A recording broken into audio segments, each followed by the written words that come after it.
Yo, what up, Ongoy? What up, Sean? Sean, if I'm not alright, oh yeah, I'm already. I'm tossing you the friendly, Sean.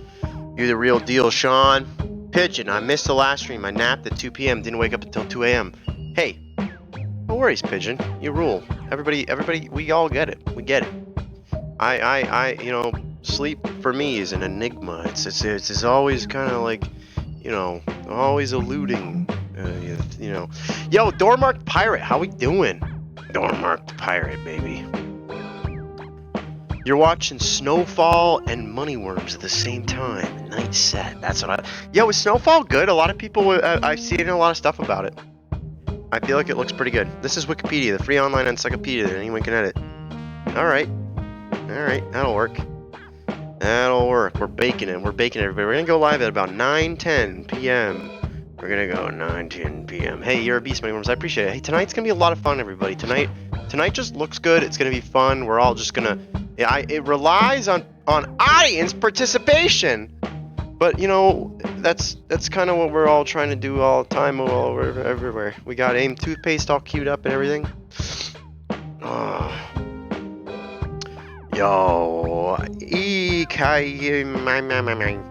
I don't know what it's supposed to be. Or is it? Yo, Synapse, how we doing, Synapse, baby? What up? Yo, Synapse, yo.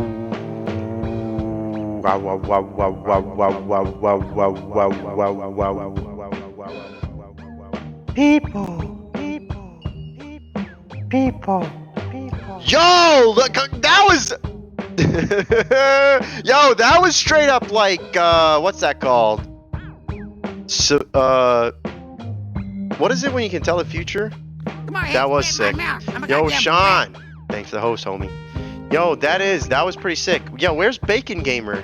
Come on, we're buying and selling Roblox accounts. That sounds like a Moneyworm stream right there.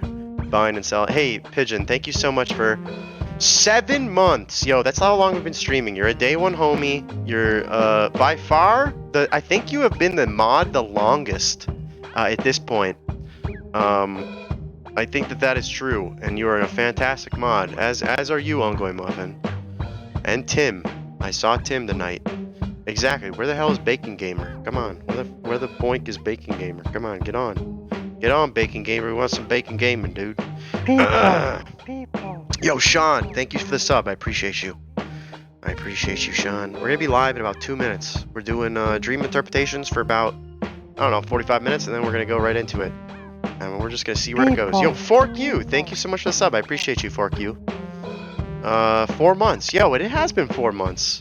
And I think that you're probably the person that knows the most about cryptocurrency that I know in Twitch right now. Yo, thank you all for being awesome. El Krelvin, yo, hey, El Krelvin. You ever drink spaghetti out of a coffee mug?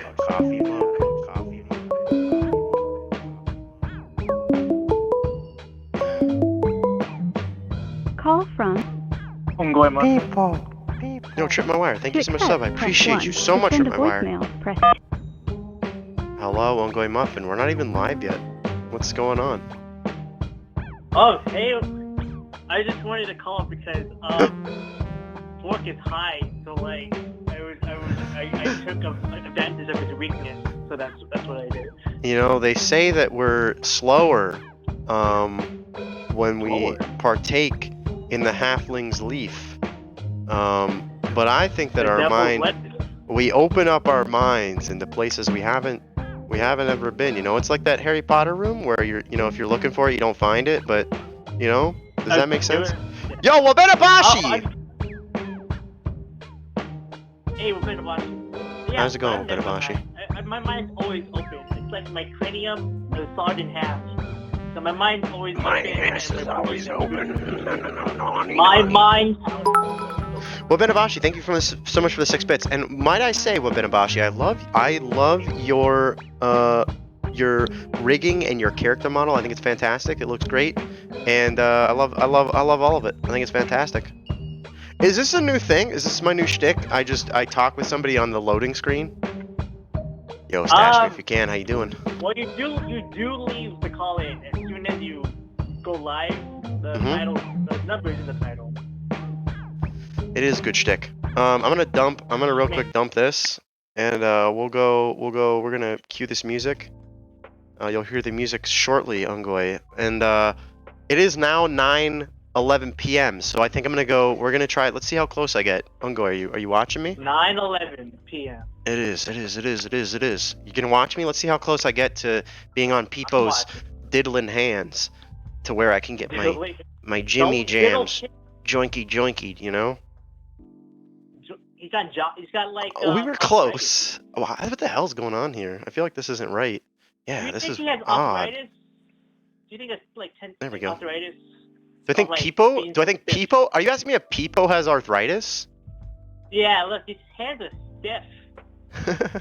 I think Peepo's bored. I think we gotta make Peepo do more than just sit there and just waggle his hands. You know, I'm trying to really learn new ways of animating and making this stream amazing, but I just keep coming back to the fact that it doesn't matter what I do, Ungoy, you'll just call anyways. You know, I don't have to appease you anymore. We're both improving. We both improve. Yeah, what up, Yiddish? How you doing, Yiddish? Diddlin. Dormark Pirate. I love that name. Dormark Pirate. Dude, oh, yo, that's a reference from It's Always Sunny. I love it. Okay, nice. Charlie doesn't know how to read. He doesn't know how to read. Oh, he's just thinking about pirates. It's private. The North Koreans are doing some pirates. Yo, that show is too much. Like, I can't look at it. I've got all these I'm gonna Jimmy Fallon this thing at my fucking expensive ass camera. I don't want to hit the camera. I just want to woo. How'd that look on stream? Did everybody see that? Right. You will have even when you have zero animation, we still be here. Yo, Beefy, that's what I'm talking about. Yo, El Krelvin, thank you so much for the subscription. And here's what I gotta say to you, El Krelvin. If your mug doesn't have a tooth at the bottom of it and you're not blending spaghetti, then what are you doing, you know? I love spaghetti. I like my spaghetti sweet. Okay, Ongoy, we've got this idea, alright? Okay, have you ever... Do you... Alright. Do you ever eat any kind of food out of a coffee mug? Yes. What do you eat out of a coffee mug? Couple months ago, Mm-hmm. I ate soup out of a coffee mug. You ate soup out of a coffee mug. Okay. Yeah. That's dangerous. Dangerous? How? How is it dangerous? Because you don't know how much you don't have a good sense of what you're putting in there with a spoon, you know what I'm saying? You're just you're opening it up to, you know, what if there's a big meatball in there, you know? I mean, like, this had bones in it. This soup had bones. Okay, well, you're drinking bone soup, so I don't even want to... But, I come from a tradition where it's just like, oh, you swallow the bones? Well, whatever. And not, like, you know, just catch it in your mouth. Like, mug cakes. What the hell's a mug cake? All right, well, here's the thing, Ongoy. All right, here's what we were talking about, okay? Listen, I like to eat... I eat a lot of different kinds of foods. I'll just microwave shrimp and I'll throw it in a mug and I'll just because it's less to clean up and it just doesn't really matter. But there are specific foods that are great for it, like ice cream, because it's good for portion control and it's got a handle and it keeps it kind of cold. You can just grab, just eat. You can just so like you can just screw the mug out there. Just eat out of the container. It's just that'd be one big mug. No, because if you're a bowl with a handle is not a mug. It's a very shallow and unfortunate mug. A mug is specific. It has a purpose. It's deep and it's portion control for me at least. But here's the thing. Here's where it gets dicey. I eat spaghetti out of a mug. Ooh, spaghetti. Yeah, it's a soup bowl. What's Nutella? But like when you put it in the microwave, it's not the heat isn't only. What's a mug pizza, dude? It's cold in the center. It's cold in the center. Yo, T-ball sub, do you actually put pizza in a mug? Cause like that sounds really good. What are you talking about? It's gonna get cold in the center. Like it's the heat distribution. The heat distribution is the same. Like it's only like when you put it at the top layers is only gonna get microwaved. It's gonna get the heat. But the center part and the bottom is going to be as warm. Well, you got to mix it. But here's the thing, Ongoy Muffin. Have you ever had spaghetti in a mug? You have... Yeah. Mug spaghetti? So you have. Yeah, okay, but like. What do you do about the like, meatball? The meatball, when you're drinking it, when you're drinking your spaghetti, the meatballs are really big. Do you mash it? Do you mash the meatball? Oh, I don't actually. We don't have meatballs. Filipinos usually use hot dogs instead of meatballs. Well, I guess that sounds good. You know, that sounds like something I would eat. Cause like. But here's the thing, like a whole. What'd you say? You see, like, cause like with the meatball, it gets ridiculously big. And some meatballs get ridiculously big, and you know when you can't put it into cups or whatever, and like wine glass spaghetti.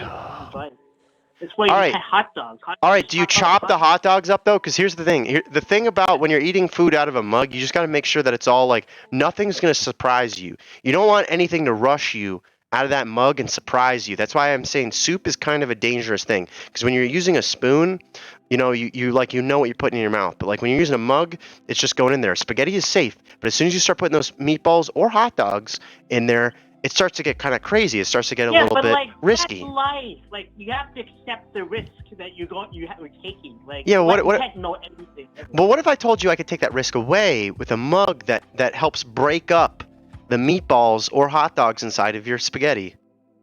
Why not just buy a clear mug? What are you talking? Wait, what? Mug is for coffee, hot chocolate, or wine? She got a plexiglass mug, which, you know, it never gets. It never gets hot. Even when you're touching it without the handle. T-ball sub. It's a pizza that you make in the microwave, and it's gross, but it's good. I thought literally you just put you sliced up a big old pizza and just put it in a mug, because I do that too. I'm just trying to say that you don't really need a plate. Like plates and bowls are obsolete. You just really need one slop container with a handle on it, and you just kind of it's just it's all there anyways, right? I'm pretty sure. Thank you so much for the sub. You got great eyes. We don't need utensils or whatnot. We bring the food, the mug in the bowl. We just bring the mug in the bowl. A spork. You know, we don't need utensils and stuff. We can just bring the food to us in the pigeon. Bowl. What's a corn potage? That sounds like you made it up. It's corn pottage. What's pottage? What's a pottage? It's like a type of soup. It's a type of soup. I've never had that. I'm sad. I love chowder. I was just immediately hit with the sense of guilt and sadness because I've never had pottage before. It's like if we had there's a thick soup. It's have you had squash, like a squash soup? I don't think so. It's really thick. It's really thick. Thick soup, thick corn soup. Are you saying porridge? I think everyone's trying to say porridge. No, I think it's pottage. No, I think everyone's messing with me again. No, it would be porridge. All right, Ongoy. Do you have a dream? I'm trying to draw some dreams tonight. Do you got a dream that I can draw for you? Yes.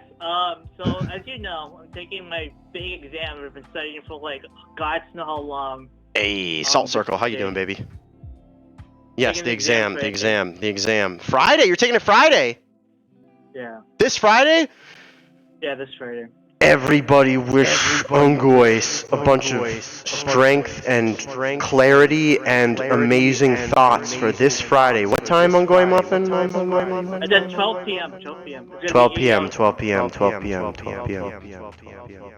No soup for you. How you doing? No soup for you. Hey, Ongoy, I'm sending you positive vibes. You're gonna crush it, okay? Thank you. A lot of my dreams, we've been talking for a long time. A lot of my dreams are just anxiety, just about this one test. Crush it, to kill it, destroy it. What's up, Glassy? My life is complete. Awesome. All right, let's draw this dream for you. I want to draw this dream for you, Ongoy. You've been thinking about this thing. It's okay. So I'm driving on the highway. Okay. And then I'm driving towards my test center. Look at the AIM toothpaste. Okay, that's good. Good job, the AIM toothpaste this time. Well, we can add to it. Give it a clown nose. Oh, give me a little smile. Branding. Okay, that's so. Okay, so I'm driving towards the test center, Okay. and then like I'm just like I'm on the computer. I'm like I'm as I'm answering the questions, like a dark shadow comes up. Everything goes dark, so like the computer screen is still on, and then like and what's on the screen it always keeps on changing. It changes from like YouTube videos to the exam, and I'm just like I'm covered. I put on headphones. I put on a blindfold. I put on like a mask, so just to like block out like all distractions. And I still feel my hands beating like a drum, like on the keyboard, like that. And it's just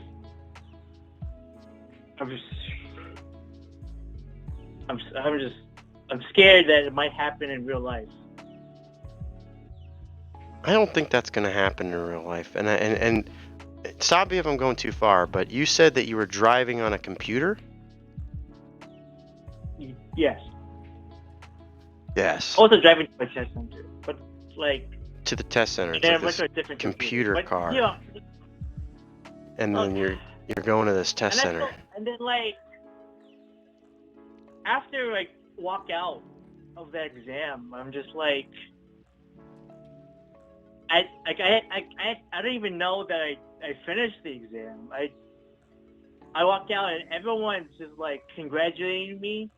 Like, you know, it's like Neon Genesis Evangelion. You know, the end of that, the end of it. Like everyone. No, don't tell me. I've only seen like a couple episodes of it. Oh, okay. What's the movie? Oh wait, no, it's the show. It's like the very last scene of the show. Everyone. Okay, so yeah. I'm sorry. Spoilers of show that is from. I know. Well, here's the thing. I can't really get mad at you, but also like I am gonna watch it. But it's only celebration. I just know that people are celebrating in that, you know. But I got you. And it's like I feel like I don't earn these celebrations. So like Morning, Corbett. Yo, Western Australia, how we doing? All right. I love this dream for so many reasons, Ungoy. First of all, you're driving a computer. I think that's fantastic. There's a testing center in it, and then also everyone is congratulating you. So let's get some balloons in here. You know, let's get some balloons in here. I feel like, and then like, I don't know. I just feel like I don't.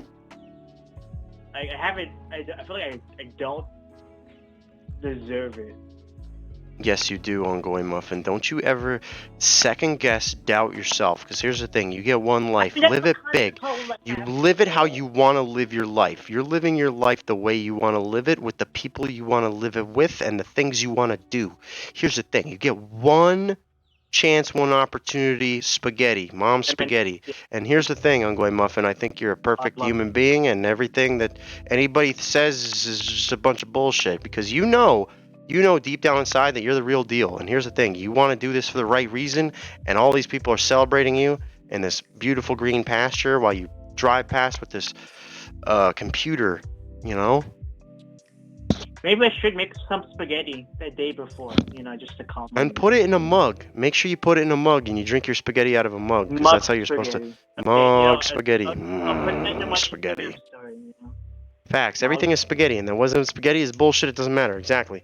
All right, let's color in a couple aspects of this. I haven't used AIM in a long time.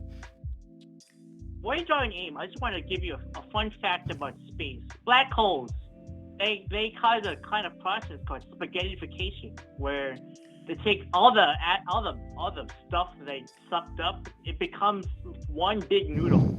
The ultimate time-space. One big noodle, time-space noodle. Now sold by Chef Boyardee, you know. Remember that Chef Boyardee commercial where the can rolls all the way? Yeah. Yeah. That's terrifying. If a can ever did that to me, I don't know what I would do. Well, like there was also like another like spaghetti related video from my childhood. I remember it's like a giant meatball fell off and then rolled. Oh, you know that one? I think you're thinking of what's that? Cloudy with a Chance of Meatballs. No, I'm pretty sure. I've never seen that movie, but I did read the book a lot. All right, Ongoing Muffin. Computers in dreams. When you dream about computers, it symbolizes technology, information, reference to modern living.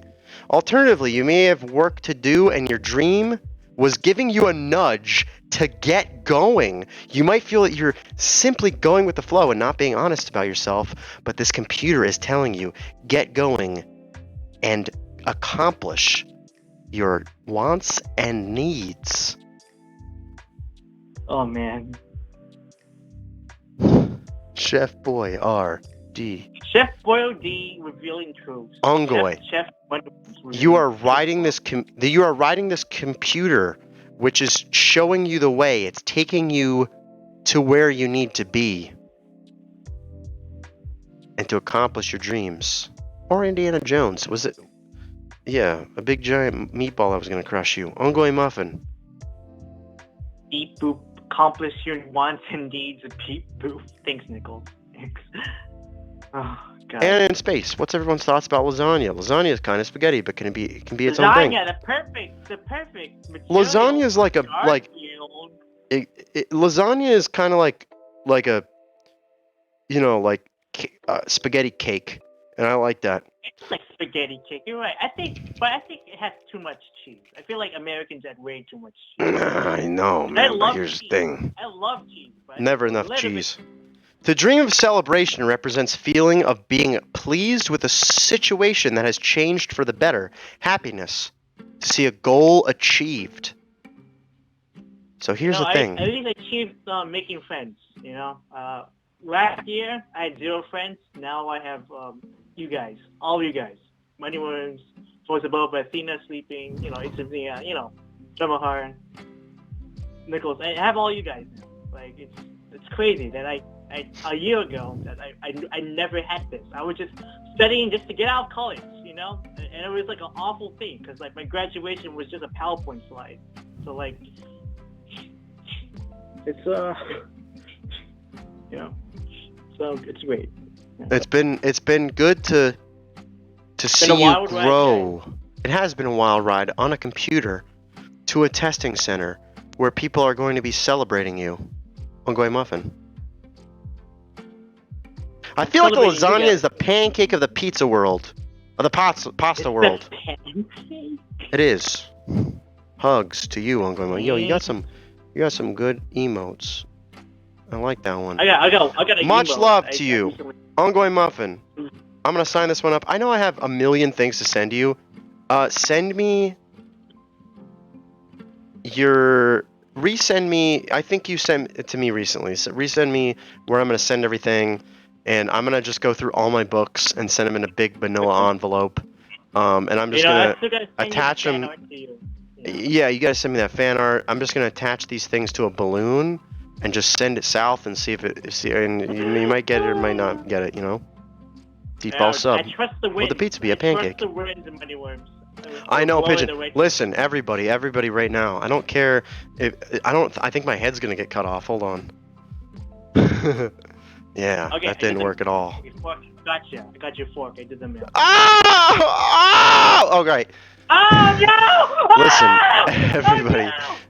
Hold on, everybody.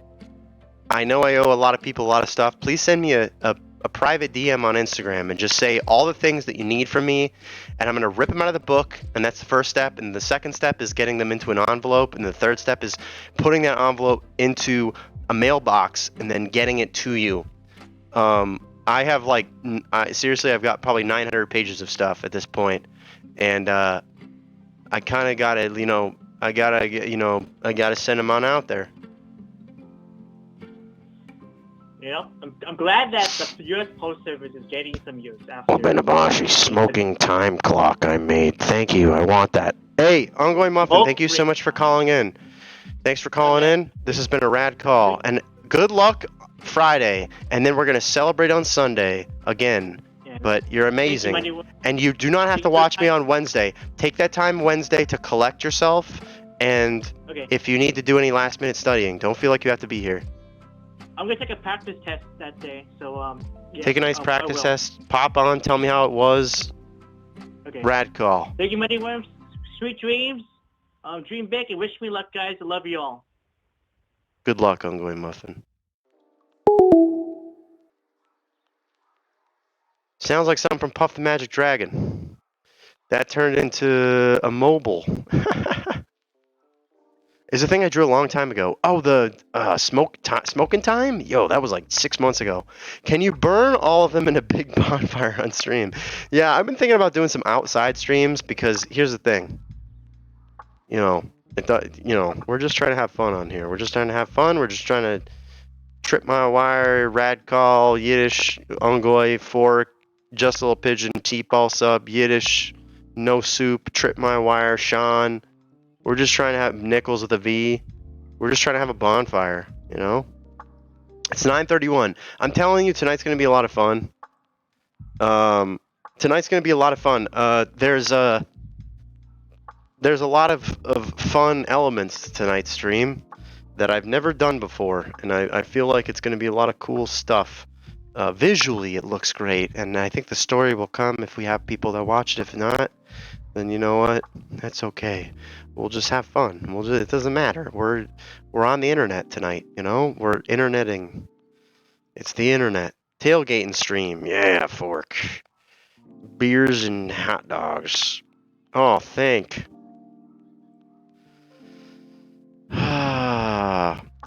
We'll do one more call and then we'll go right into it because I think it's going to be fun. It's experimental. It's nice. It's fun. It's juicy. It's hot. You know? It's a good time. Who else is on Twitch tonight? Who else is... Let's see who else is on tonight. Oh, yeah. Yo, dude, me... Hell yeah. I'm nobody at this point. I'm a tiny little boy, you know? I'm a tiny little boy tonight. Just on a peepo. Hot. Call Major Grunge. Yeah, he can call in if he wants to. Experimental Juicy Hot. What is that? What's Experimental Juicy Hot? That's what drew me here? What's Experimental Juicy Hot? Yeah. I know what you mean. He's online but he's not streaming. Call in. Mia's streaming. I know, Mia's fucking... But Mia doesn't need me. Mia's asking me, like, hey, how do I stream? I'm like, you don't need me. The stream, BB. This. Does anybody have a dream? I don't want to unveil the catch for tonight until we have successfully done at least 2 dream streams. Yo, Randy Beaver, 1, 2, 3. Oh, where's the Uncle Joe show? Yo, Andromeda. Listen, if you want to come on here and talk to me about, like, trading Roblox accounts, like, I will, like, all day. I have 3 Roblox accounts. They're all names, no numbers, no underscores, no any of that stuff. I bought them back in 2006. The value is huge, Andromeda. It's out the roof, okay? I'm willing to part with one of them, not all 3 of them. I'll sell you one of them. You send me a good offer. You pay me in V-Bucks, you pay me in Among Us points, and we'll get it going. I promise, I'll write it up. Where's Bacon? He's got Chipotle, baby. He's got the bow. Yo, you get that bow with the extra? I got some Hot Wheel cars and some Lunchables. All right, here's the thing. I don't want the Lunchables. They're not gonna ship well. But the Hot Wheel cars. If you've got what series are you talking? What series are you talking on the Hot Wheel cars? We'll get a couple cars going. We'll get a couple Roblox cars going. You know. Who knows? Let's do a trade. Yo, Goobish. Hey, thank you so much for the sub at the tier 1. The tier 1's a Goobish. Thank you for being here. Thanks for hanging out. Thanks for subbing. Thanks for just watching me out here on space while I get, you know, diddled by old Peepo up here. Again, you can call in at 4... There we go. Ah! Oh, strong number. Good number. Call from... No soup. No soup. How you doing, No Soup? All right. How about you? I'm doing well. Have you called in for a dream stream yet? Yeah, I have. Nice. You've been having some more dreams? I was the one with the VHS jukebox. Oh, I remember that one. Yes, the VHS jukebox, of course. Yeah. Of course. Yeah. Oh yeah, I can turn my friends down. Yeah, I had a new one yesterday that was pretty good, and I was like, yeah, I'm going to write it down just in case. You got a dream journal going? You dream journaling? Now I actually have it on like a legit, paper holder thing, whatever you call it. I'm so tired. Why are you tired? I had a big day. Just Good day? Good big day? Oh yeah, great. Nice. Yeah, but I'm still doing the recovery thing, so. I hear that. Well, hey, congratulations on your good big day. Thanks, man. Appreciate it. Nice. Rad so day. This one's pretty weird. I'm ready to draw it. I'm all ears. I don't have the whole dream because I kind of started remembering at the end of it. Mm-hmm. But the piece I remember is pretty neat. I think you will enjoy drawing it. So it was like this, I don't even know where I was, on a street, I guess, a wooded street. And there was this tree, and it was just laying over, would fall over and like lay over like it was, alive. And it would birth out humans out of like its crown. It would birth out humans out of its crown?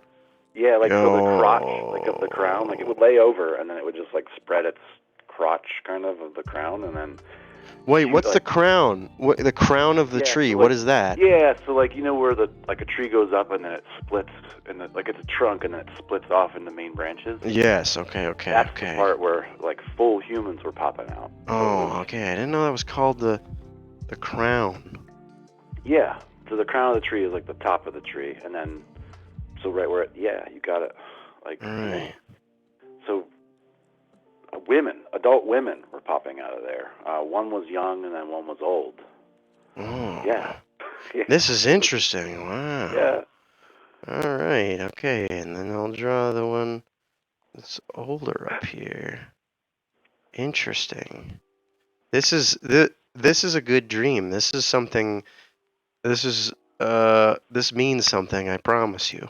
Yeah, I didn't look it up because I was hoping that it was going to be something and you would figure it out. It is definitely something. I'm nervous. I'm kind of nervous here. I am a little too. A little too. I hope it's not too weird. I drew this in a little moo-moo with flowers on it. Okay. That's perfect. Just kind of coming out here. We'll put it on a branch there, and then we'll have like kind of like a. Yeah, well, hey, I appreciate it. It's taken me years to get to the point where I can draw people getting birthed out of a tree, We all have hopes and dreams, and, yours are accomplished now. Now they're accomplished. Yeah, we get here. All right, so you said, was this over the road? You said you were, like, driving on a road or something? I was walking. Walking, and then after this happened, I called a friend over, and I felt like this need to take care of these people who have just been birthed, but they didn't even get a chance to be kids. They're adults. Wow. So we tried to set them up in this like camp that was sort of these houses that we were trying to put them in were like log cabins, but like teepees almost. And I remember thinking, they're going to be cold, so I gotta make them a fire. All right, we can draw that fire. There's some good elements in this. We definitely have a lot to go off of right now. Oh, this is great. This is really good.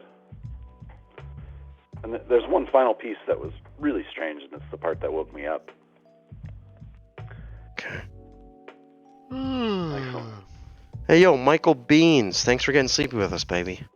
Michael Beans. Yo, Michael Beans. We paint with beans sometimes. No, we don't. Sometimes we do paint with beans. All right, what was the key thing that you're talking about? So the end thing was I was breaking up wood for the fires, and but it wasn't just regular wood. It was like trim that I was pulling off of the wall somewhere. I guess one of the houses that we were going to post them up in. Okay. And every time I'd break it, the nails that were still stuck in it would like go through my eyelids and into my eyeballs. Oh my gosh. I was like, I gotta get out of this thing. Okay, so I'm putting big nails in your eyelids. There you go. Yeah. Oh man, there's a lot to this. There's like a lot to this. But yo, I'm glad that like you must have slept. Did you sleep with like a piece of paper by your bed? I did actually happen to have the the notepad. That was the word I was trying to get earlier. Yeah, notepad. Right That is bundled. Hey, that's great. I'm really glad you're doing that, because here's the thing. That's how you get the most out of your dreams, is you keep it right by your bedside. You wake up, you have a crazy dream, and then you put it all in there. You put it all in there. No soup. Well, I did it just for you, Monty. Oh, I appreciate it. I appreciate it. You know what? I need to be doing it more. I used to do it all the time. I haven't been keeping it by my bedside, but now I will. This is encouraging, because there's so much to this dream that I'm looking at that I'm loving. Yeah, what up, Gabe Matthews? How you doing, Really good job baby? of capturing it. Gabe Matthews. All right, let's look at what this means, okay? There's a lot in this. First of all, we're gonna look up. Gosh, I don't even know. Like, okay. Tree We're gonna birthers. we're gonna look up a couple things. Trees. Well, I want to know what a tree is in a dream. A tree.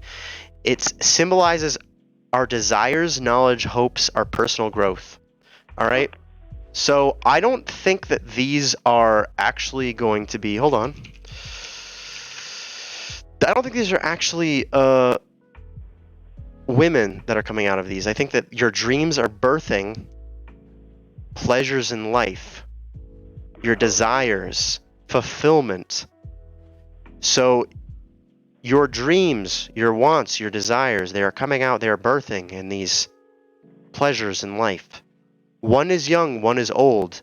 Old and new desires coming out of things that you want. What do you think you desire right now the most? Relationships. Uh-huh. Do you feel yourself kind of festering over that? No, I'm No? actually in celebratory mode because I have one now. Okay. Yeah.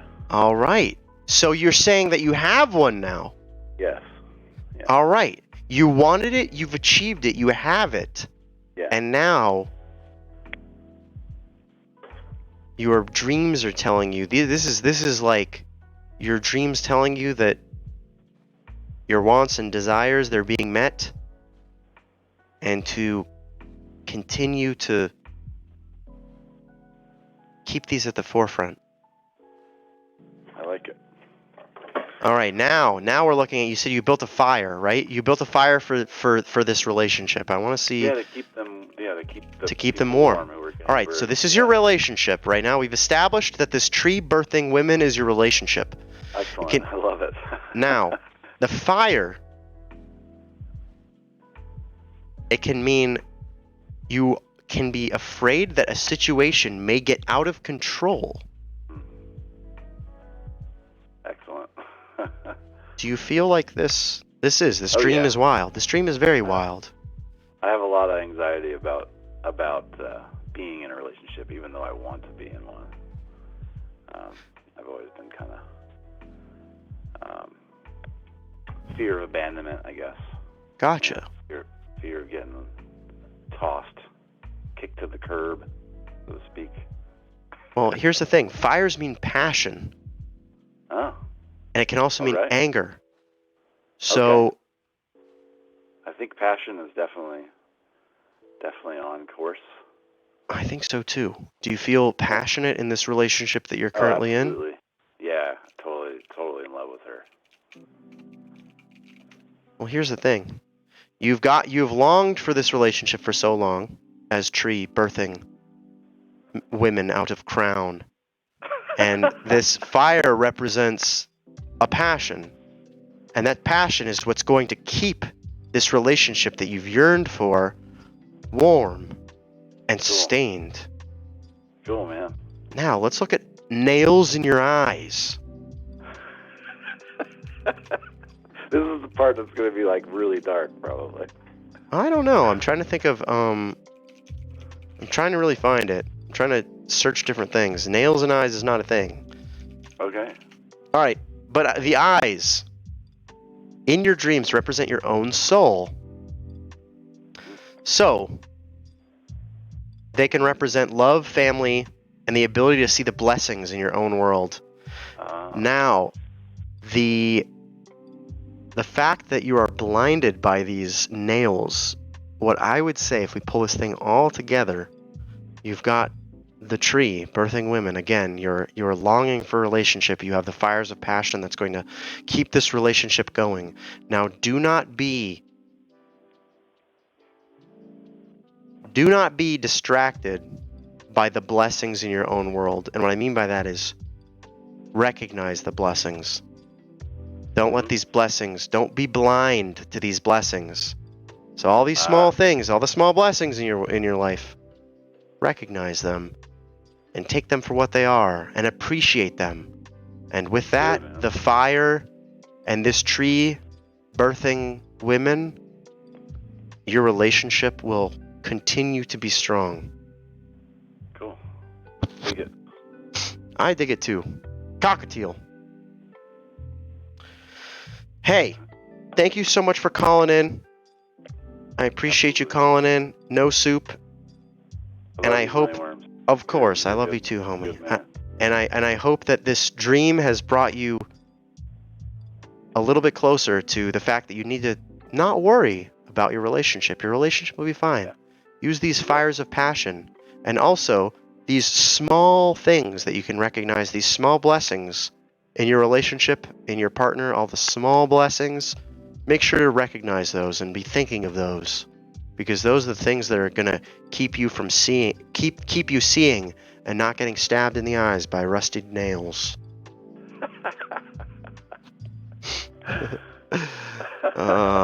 This has been a rad call. I appreciate you calling in. Thank you so much for calling in. No soup. Talk to you later. All right. Bye-bye. Rad call. Hey, Dan the Man, if you're just joining us here, we're drawing dreams, but not anymore. Not anymore. We're switching over.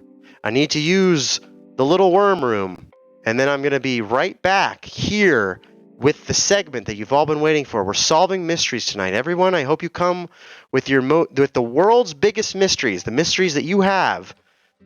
And me and Dat Rat are going to solve these mysteries for you. We're taking the case tonight, everybody. Emphasis on all right.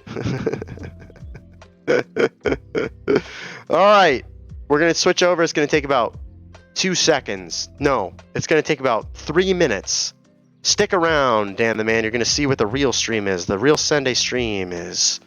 Thank you again for everybody that's been here so far. Hold the fort. Hold the fort.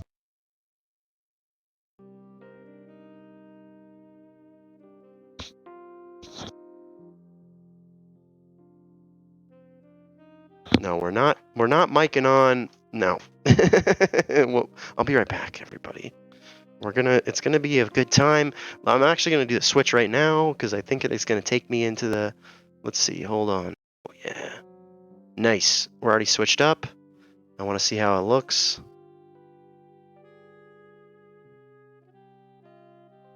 Yo, y'all are gonna love this. I'm telling you, you're gonna love this stream. This stream's. It looks great. It looks great. It's got a lot of. Whatever. I need to use the bathroom. I'm gonna be right back, everybody. Oh gosh, I'm gonna use the bathroom. Oh, I hope nobody's listening to my stream right now.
All right, everybody, we're about to be live. Hopefully, no one could hear any of that nonsense.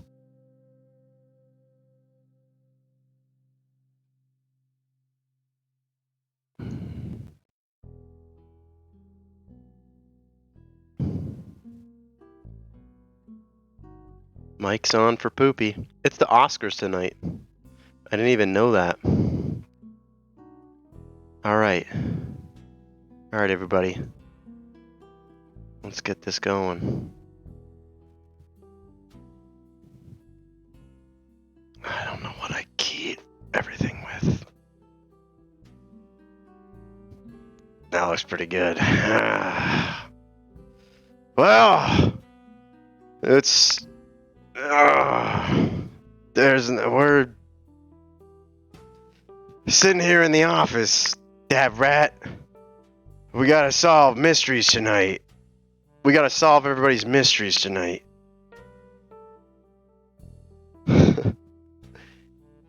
Yeah, Moneyworms, yeah. It's noir tonight, Moneyworms. We're just here tonight. It's the 1930s, baby. Noir. Noir tonight. Amazing. Hey, new soup. I'm glad you're digging it. Yeah, that violet cabinet is full of cigars, baby. It's got more cigars than you've ever seen, baby. What kind of mysteries are we solving? We're solving everybody's the world's largest mysteries, baby. And it's noir right now. Hey, Dan the Man, thanks for getting sleepy with us. Thanks for getting sleepy with us, Dan the Man. We're solving mysteries tonight. It's the 1930s, noir. We're here. We're Deputy Moneyworms and Deputy Dab Rat. We're solving mysteries, baby. We're the mysteries of the world. You can call on in. 419-777-9676. If you've got a mystery, Dab Rat and I can solve it. Yeah, we're on the case, baby. We're on the case. We're solving it tonight. Yeah, it's easy. It's easy being a private eye tonight. Demand. Vintage. This is hot. This is good exactly. This is some good shit tonight. We're solving mysteries. We're just getting started tonight. We are. Look at that fan animation. It's nice and cool in here.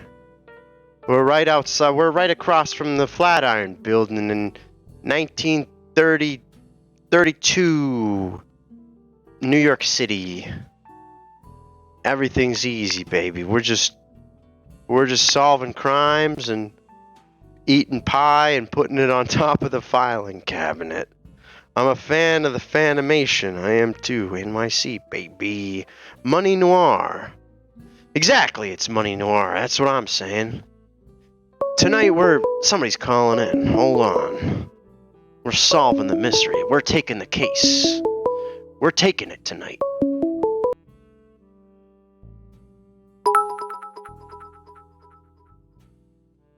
The hell's going on? Hey, Anna in Space, thank you so much for the 400 bits. I appreciate you. Hold on, we're calling this person back. We're straight up calling back. I don't know what the hell happened.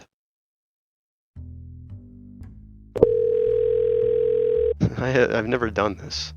First mystery of the night. Who was the call? Hello? Hello, this is Moneyworms. Oh, yeah. Why do you call Joseph back? Did you just call in?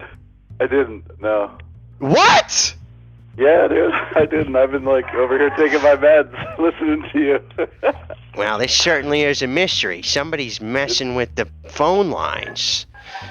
Are you sure you didn't call in just now? Rat, I didn't call, but while I'm on here, can I spit in your mouth? Yeah, spit in my mouth, baby. It's 1930s. We don't have penicillin. Right, spit in it. Oh, thank you. Rad call. Nom, nom, nom, nom. Thank you for calling earlier.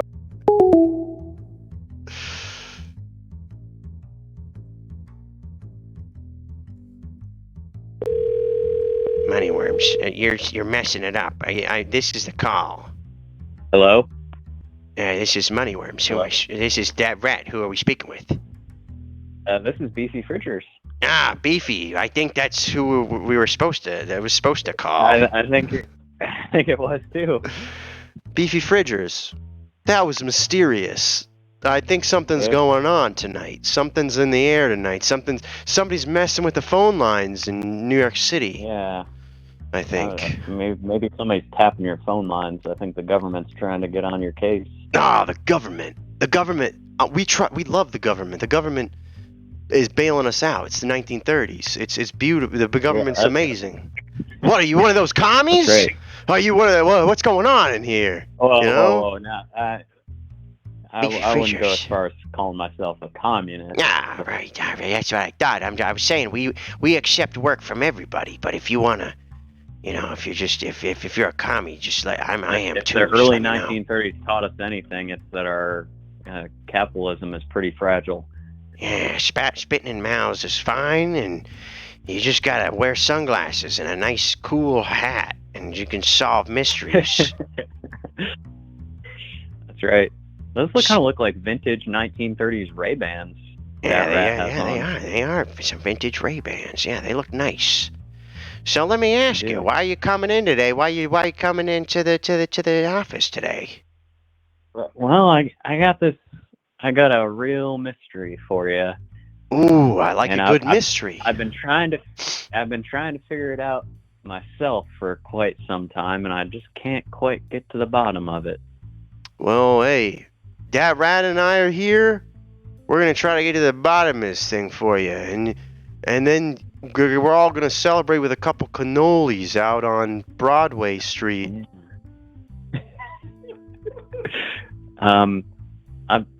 I know this guy. Well, I don't actually know him, but he confuses me because he used to wipe standing up, and I can't figure out why. It's a mystery.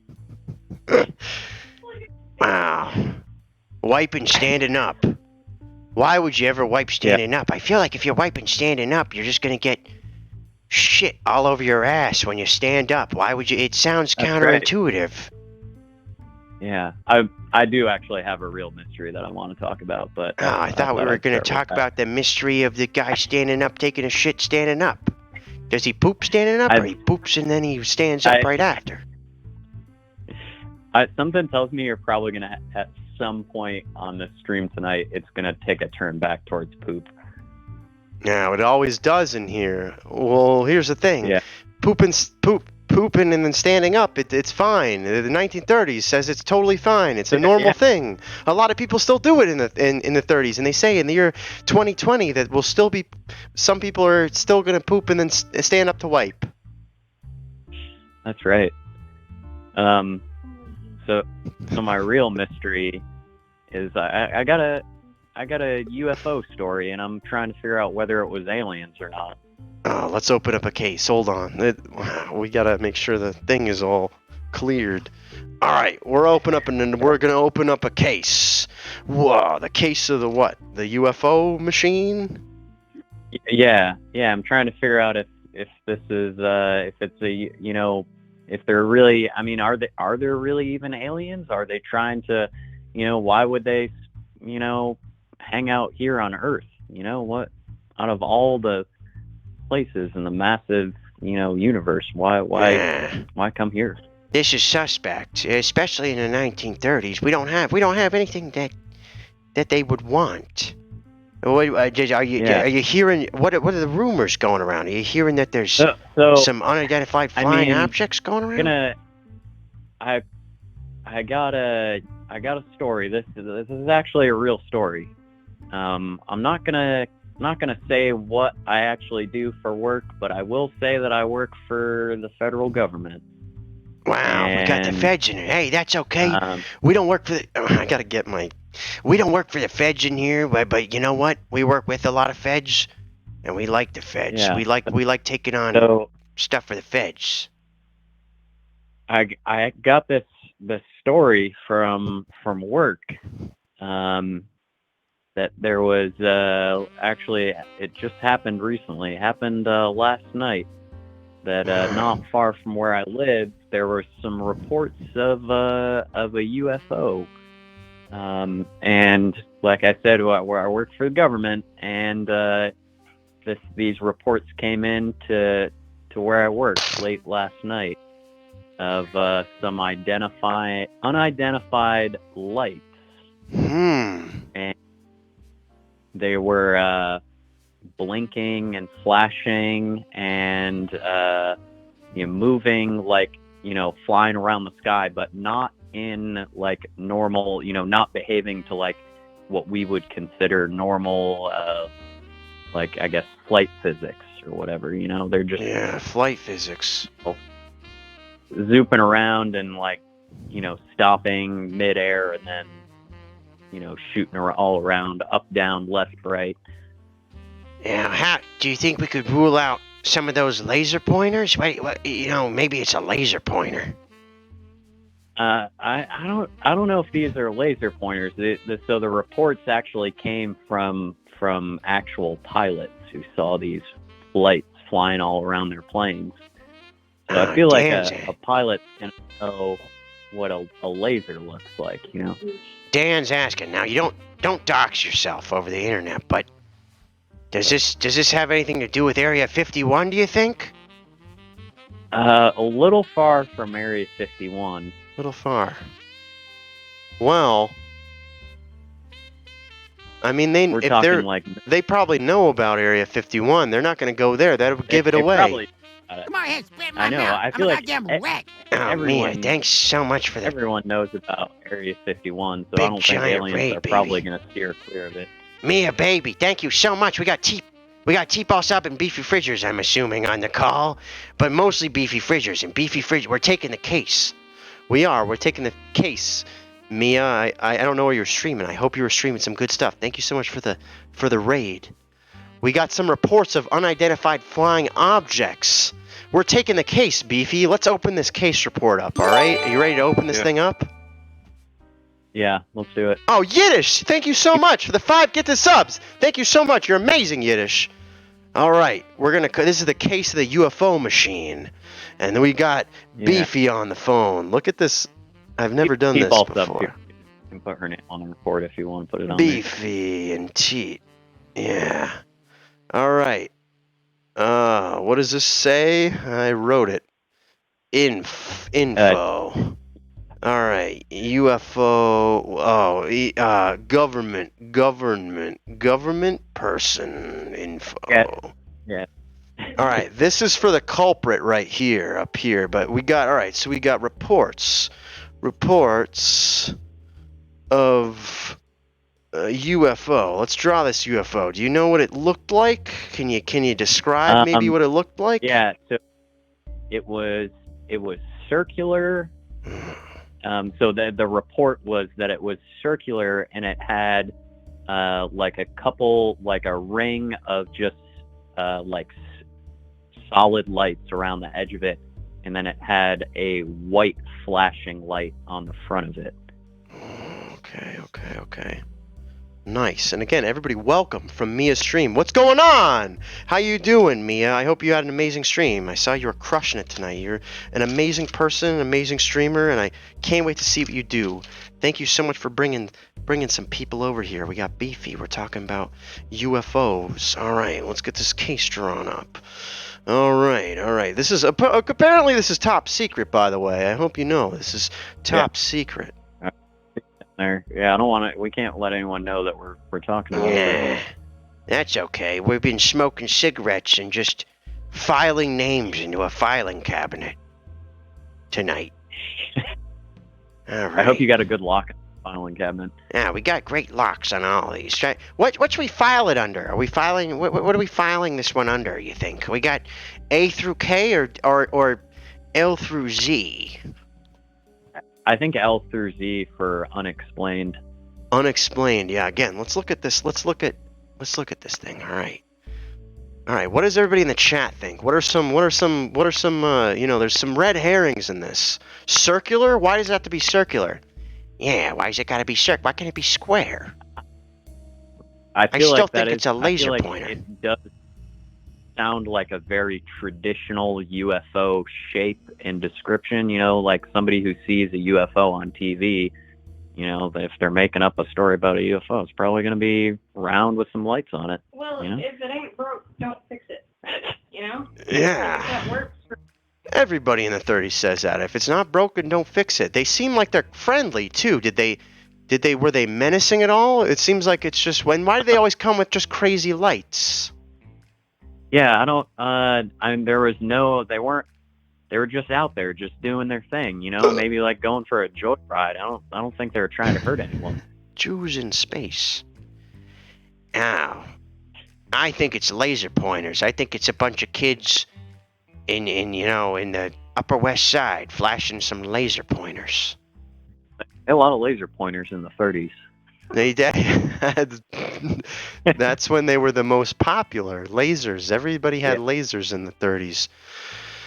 And you say you work for the government without disclosing anything about the government. Do you believe the government? What do you think about the government?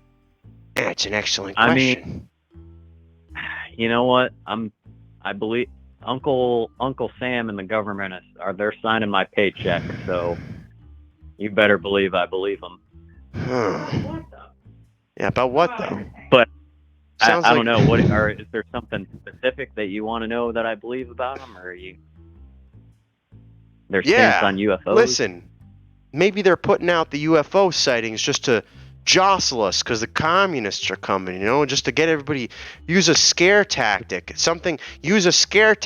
get everyone to believe a common collective in one thing, and then share a profile picture with an image of everybody doing the same thing on social media. All I'm going to say is, I work for the government, so maybe I'm here to do exactly that. Oh, we got a government spy in here. Espionage. Wow. Yeah, I'm here to get everyone in chat nervous about the commies. Well, Beefy Fridgers, I think that you've just risen to number one culprit, and I'm gonna try to draw you as best as I can. That I totally blew my cover, and it probably from unexplained to solved. Yeah, it sounds like it's probably gonna be Beefy Fridgers for this one. That looks exactly. I've seen you before, and this is what you look like. And you like to wear, what are those called? Yeah. And you might be you're culprit number one on the UFO case. Well, hey, person who called in, who is number one culprit of case tonight. And thanks for working out this mystery. We're taking even if the you case. Did try to frame me. No, we're not trying to frame you. You're just the number one suspect because you work for the government, and I feel like the government's trying to pull a fast one on us. I'm pretty sure it's a bunch of kids with laser pointers. I've seen you in the backyard with a couple laser pointers. Yeah, we want to call that witness we want to call him to the stand. This isn't a courtroom, but we're going to call him to the stand. Can you pass the phone to said witness? Yeah, hi. This is T-Ball Sub, the number one witness in the UFO mystery. Yes. Yeah, number one witness. We have the number one suspect, person who called in, trying to frame someone else for, driving their own UFO that Beefy was driving. Oh, you know what? Whenever we first started dating, he said, I'm a pilot. I have a pilot's license and I can fly a plane. But it's been about a year since we've been dating, and I have yet to see this guy in a plane. Number one culprit. It's either that or laser pointers, apparently, Dat Rat. You've yet to see him fly a plane, but do you think he could fly a plane if he tried? I think the type of plane that he likes to fly is circular, with a bunch of lights around it, with a white light in the front. That's all the evidence we need. I think we bagged this one. I think we can call this one a case closed. It was definitely Beefy Fridgers. He's out there flying and trying to blame the government for just taking joy rides. We're over. We're done. Okay, well, thanks for making Beefy break up with me on stream. Hey, thanks for calling in. Thanks for being awesome supporters of the stream. I hope you're digging Detective Special Moneyworms Edition. Oh. I love it. Thanks for calling in, Beefy. You're innocent until proven guilty. You're amazing, That's what both I of like you. to And T-Ball sub, thank you for dating an alien.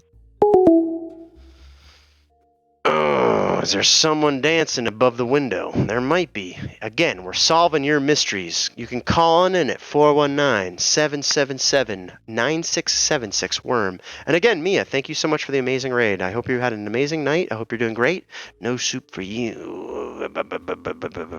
Corn cob pipe, corn cob pipe, corn cob pipe, corn cob pipe, corn cob pipe.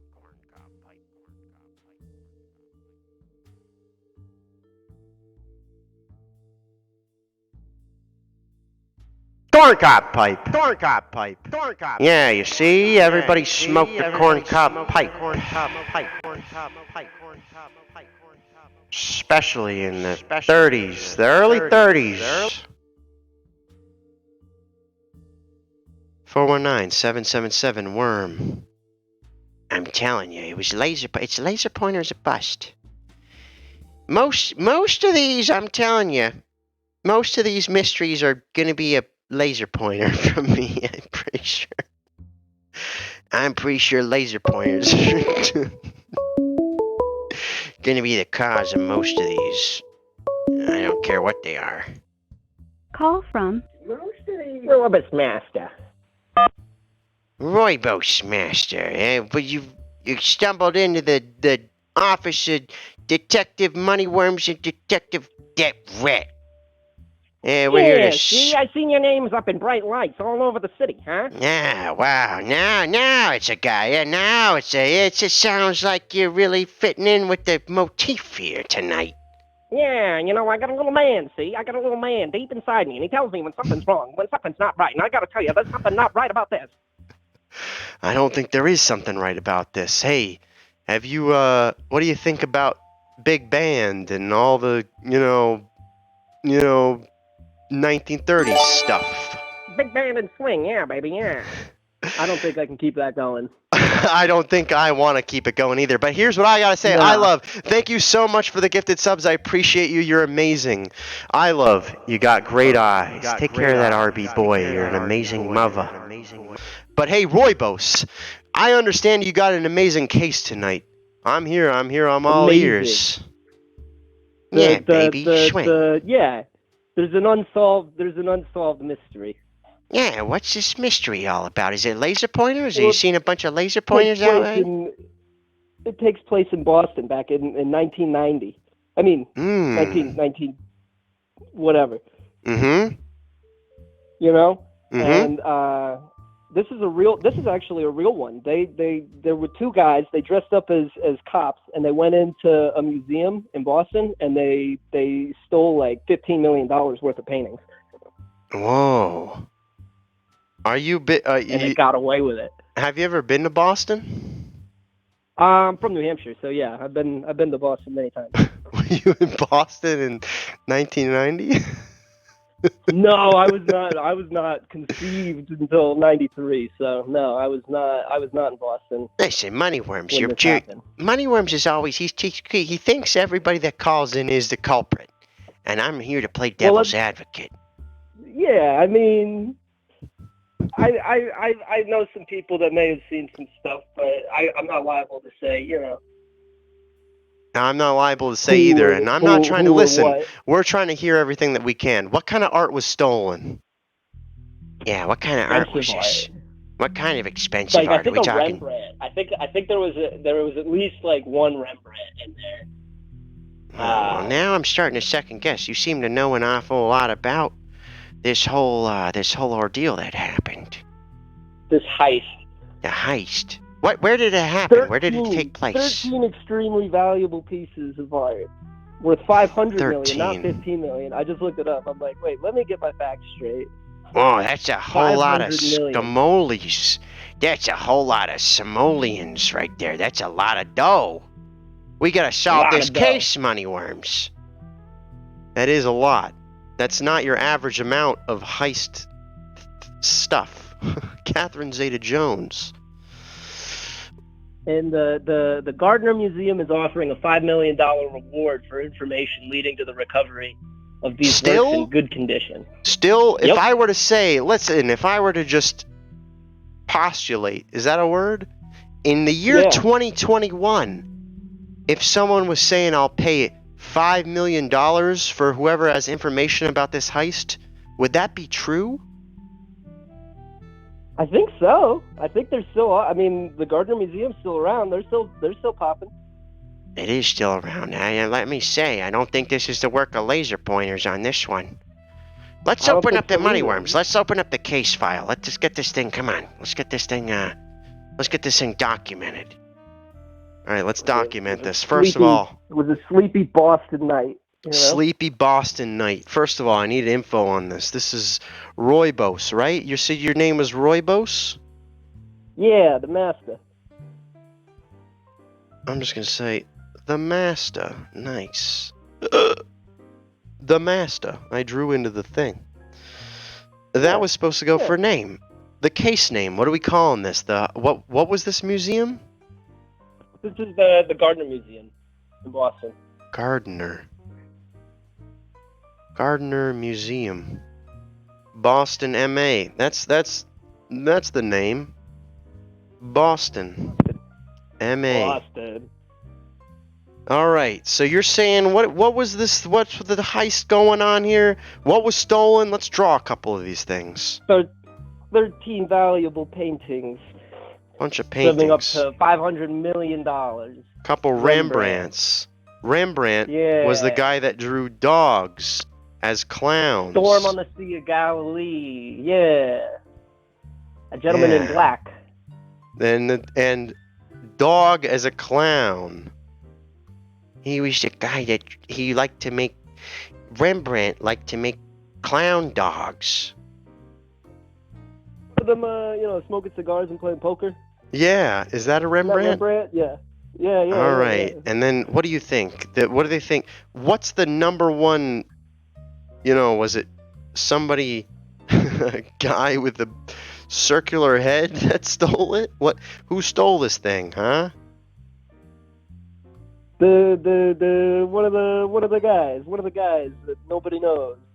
Somebody knows these guys too. That's what kills me. Is like And they're in a obviously museum. people know them, and nobody's gonna like talk about it. I love that. Now, They got away with it. Roybos, let me ask you, how do you know so much about this heist? Is this one of your favorites, or did you just Google something? No, this is actually one of my favorites because like any heist, like DB Cooper is cool because he got away with it. Any heist where like it's nobody knows what happened, that's a good heist. That is a good heist. That makes me think like they actually got away with it too, which we have a good track record of catching people, but if they got away with a heist for $500 million, that's a pretty hefty price, They're paying people off to keep them quiet. With Rembrandts, they're paying them off with Rembrandts, I think. Oils. What are Oils some on of? canvas. What do you think? Like, if you know a lot about this, what are some of the? What are the big leads? What do people actually think? Like, what do you think? What do you think people think happened to these paintings? I'm gonna guess that the two guys that dressed up as cops and waltzed into this place, right? They probably sold these on the black market as soon as they had them in hand. You know what I mean? Totally. It was like boom, boom, boom, boom. They might boom, have even. and Hey, just like, what do you think maybe they sold them before it even happened? Hey, Ivan the Deemster. Thanks for getting sleepy with us, right? Ivan, we're strapped with the detective special, baby. The 6-shooters.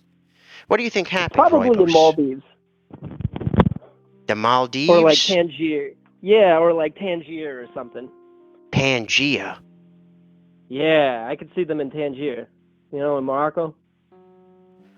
I think that they got a bunch of people and they said, if you pull it off, we'll buy it and we'll pay for to get you out of the country and no one will ever see what happened. They're definitely out of the country.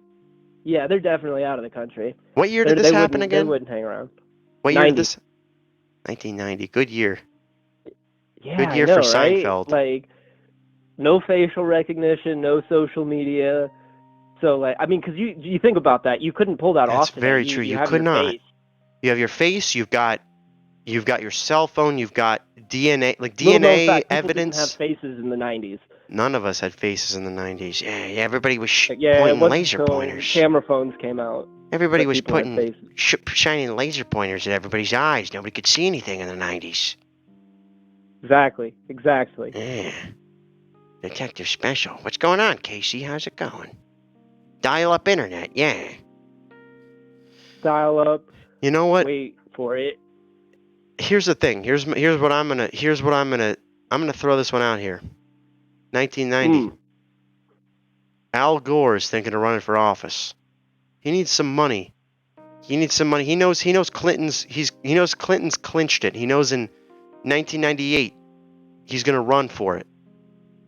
He knows that the best way to get money is to steal from an art museum. He sends in a couple Al of Gore. Al Gore, suspect number one. Let's get him in there. Al Gore. I think Moneyworms and Dat Rat Private Detective Agency is going to get that $5 million reward with this tip. I think that you look at this drawing and it's clearly Al Gore. Hold on, we got it. Let's get Al Gore drawn up there. Hold on, let's get Al Gore in there. I think it's Al Gore. We're gonna draw Al Gore. Definitely. I like to draw Al Gore all the time. Al Gore's got Do you really? kind of like, maybe. I don't know. This concept was loose, but it's working. I think it makes sense. He wears a tie a lot, and he's always giving the thumbs up, Al Gore. And he likes the world.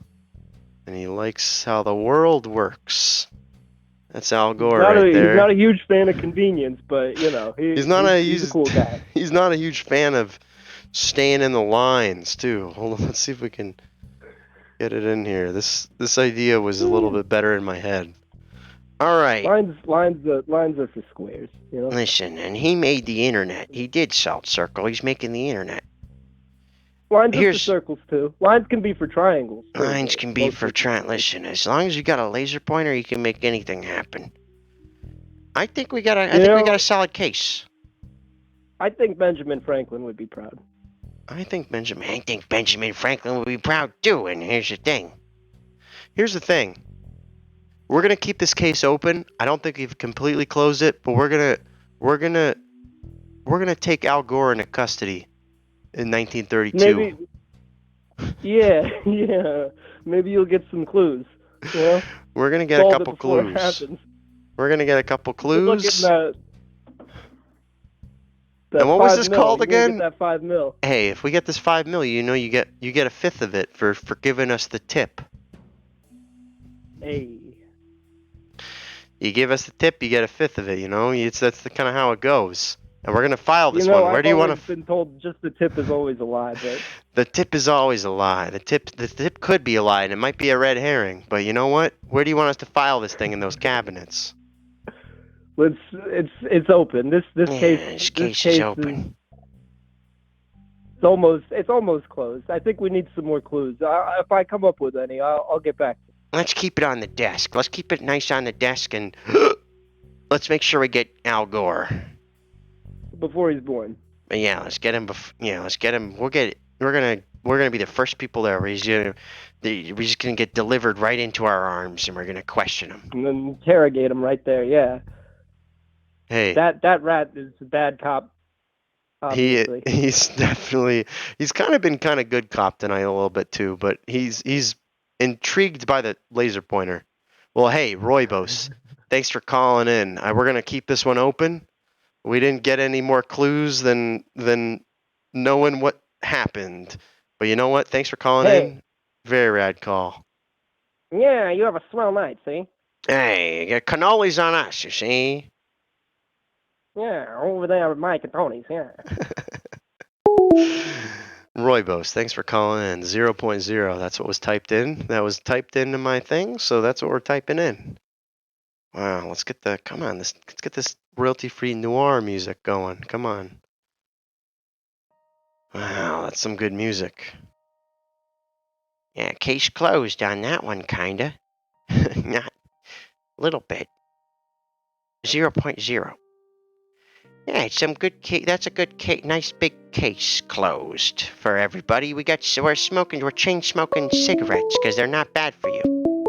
They help with your hysteria, and there's no science that says they're not good for you. Call from Fork. Yeah, Fork. How's it going? That's a suspect name already. What's up, Dad Rat? How you doing tonight? Yeah, not much. I'm in black and white tonight. I'm vintage, baby. You seem pretty sober. You're not all cracked out or anything.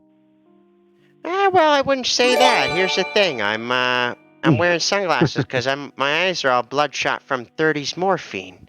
They've got quaaludes over here in the 30s. We're all taking thalidomide like it's our job over here.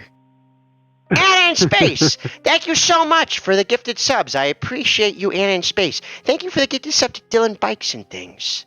And Sasha Fights and everybody else. Thank you, Anna in Space. I appreciate you. Thank you for supporting the channel and being awesome and watching us solve crime. Fork, you've got the phone.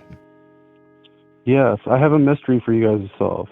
Yeah, I think hope I it's can one that solve everybody can relate to and would like to know the answer to as well. Yeah, well, I'm ready here. Do you think it starts with some laser pointers? I mean, it can be if you want to get a little bit nefarious or mischievous in your plan. Well, let's hear a little bit more about this. What kind of what kind of mystery is this? You coming in the office? It's hot in here. The fan's on. Look at that beautifully animated fan up there. All right, well, the mystery is now that they have all of these self-checkout machines at all these grocery stores, like I'm just going to name big box ones like Target and Walmart, for example. There is literally only one or two actual aisles open, and this problem actually predated the pandemic situation. So, what's the mystery behind having 10 aisles in your grocery store, but having only 2 of them open?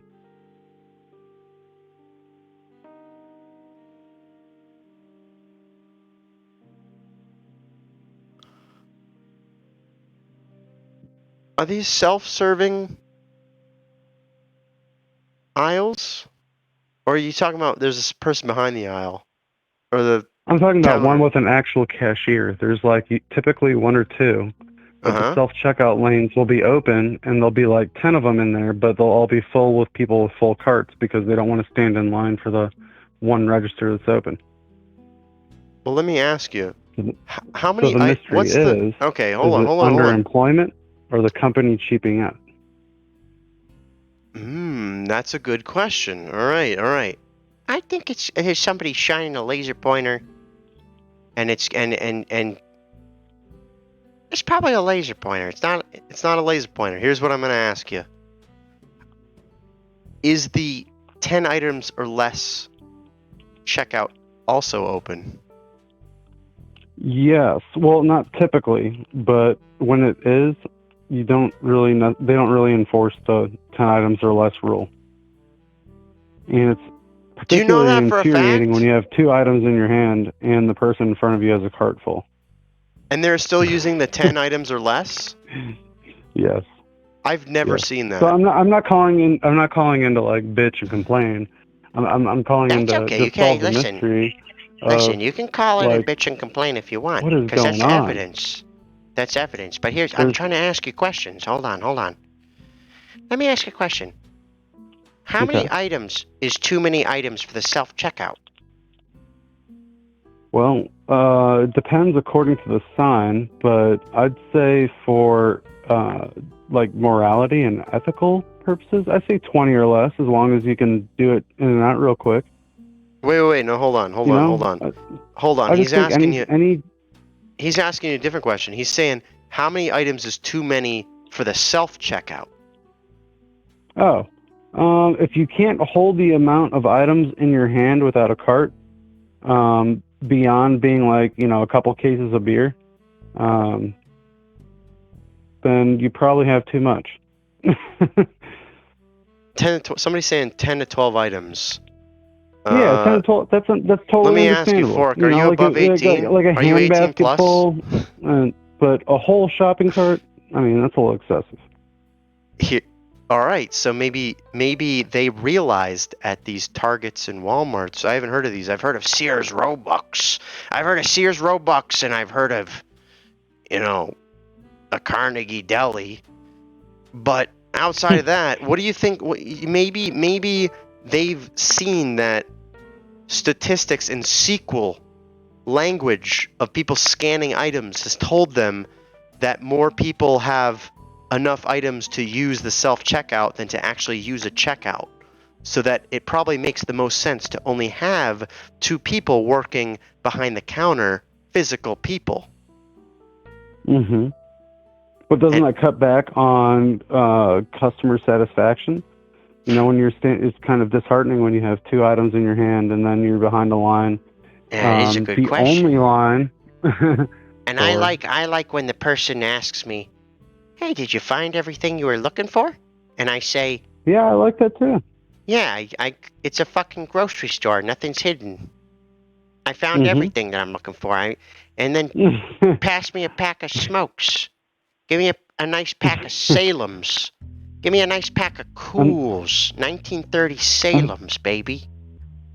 And they're going to say, "I'm sorry, you're going to have to go to customer service to obtain that, sir." Yeah, sure as hell not. It's right behind you. It's within years. Come on, grab them. We'll smoke them together. Come on. Let's grab a couple cool cigarettes and we'll couple Salem's. We'll smoke them together by the Sinclair gas station, and then we'll go and play. Those bring me back. We'll play a little bit of handball, stickball out in the streets. That brings me back so much. Salem's and Cools and Newports. I'm a former smoker. I quit like 6 months ago. Ah, that's a shame, because you know what? There's no science that says smoking's bad for you. In fact, it's Kellogg. Kellogg would tell you that you got to eat cereal, otherwise you're going to go into mass hysteria and you won't know what to do. You got to smoke cigarettes and you got to eat a bunch of cereals and drink your thalidomide. Well, I think nicotine itself can be very beneficial and therapeutic. It's just the inhaling the combusted fumes of a dried plant is not good for anybody. Randy Beaver. Yo, where'd you get that? What is that? That's a cool little... Oh, the Dandy filter. Nice. Yo, Dandy's crushing it. What is that emote? Nah, that's the Dandy filter for the Dandy water when you gotta hydrate. You gotta drink your Dandy juice or all that good stuff. Oh, Dandy. I think that rat. Do you smoke the Newports or you? I think. You thought? What are you smoking over there? If it's not the Lucky Strike, I'm smoking the Salem's. Listen, Salem's is really they're getting. All right. I'm telling you, Salem's they're rising. It's a newer brand in the 30s, and we smoke them out by the Sinclairs. Oh yes. Yeah, we're smoking nice big Sinclair cigarettes in front of the flammable juice. All right. That is awesome. I'm kind of losing. I'm losing where we're supposed to be on this whole. What's the mystery? So is it a lack of employment issue with all of these big box retailers? Let's open up a case. Hold on, you're gonna see it here in a second. We're gonna open up a case. Poll. We need a poll. Hey, what's the case name to this thing? What are we naming this case? Huh? What are we naming this case? This case is going to be. Let's see. I should have thought of this beforehand. No, it's fine. Let's call it. Checkout. Conspiracy.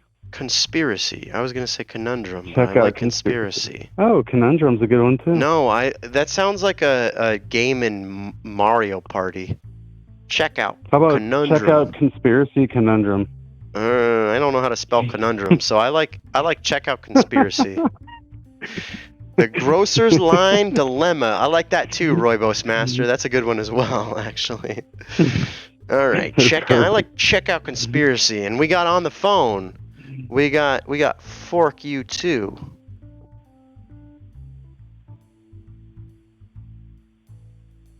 All right, and we need some info on this one.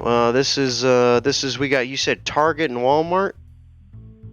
Any big box chains, yeah, Target, Walmart, Best Buy, Lowe's, Home Depot. I mean, Okay. you name it. If they've got 12 registers, only 1 or 2 is going to be open, but they have a full self checkout thing open, and 1 or 2 of those is going to be cash or credit only. All right. So there's just not enough items. And then there's the self-checkout lane, which has like, a bunch of people there because they're all trying to self-checkout. Peepo. Wait, did somebody peepo? That was me. Oh, I was about to say. I was like, I don't think I heard any peepos. All right, we got all these collective nice. And then you got this guy, and he's like, why am I here? And it's a grocery store. Where is everybody else? Yeah, and we'll draw the little target symbol. All That's right, pretty easy symbol top to draw. secret, by the way. This is all top secret, by the way. For sure. And did somebody peepo? Did somebody So peepo? Peepo. Peepo. Peepo.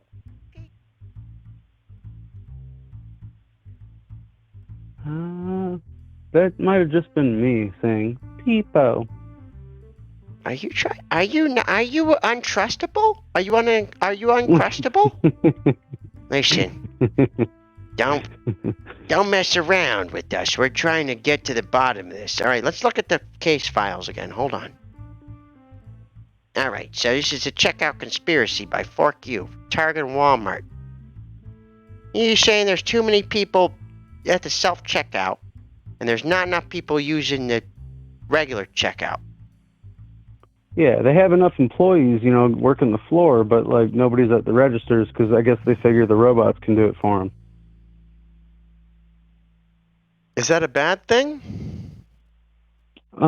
As of this moment, yeah, because now there's a whole bunch of wasted floor space and a bunch of registers that aren't being used. What do you think of? That's What do you also think people that don't have jobs. Let me ask the important questions. What do you think of Andrew Yang? He's got some very good points.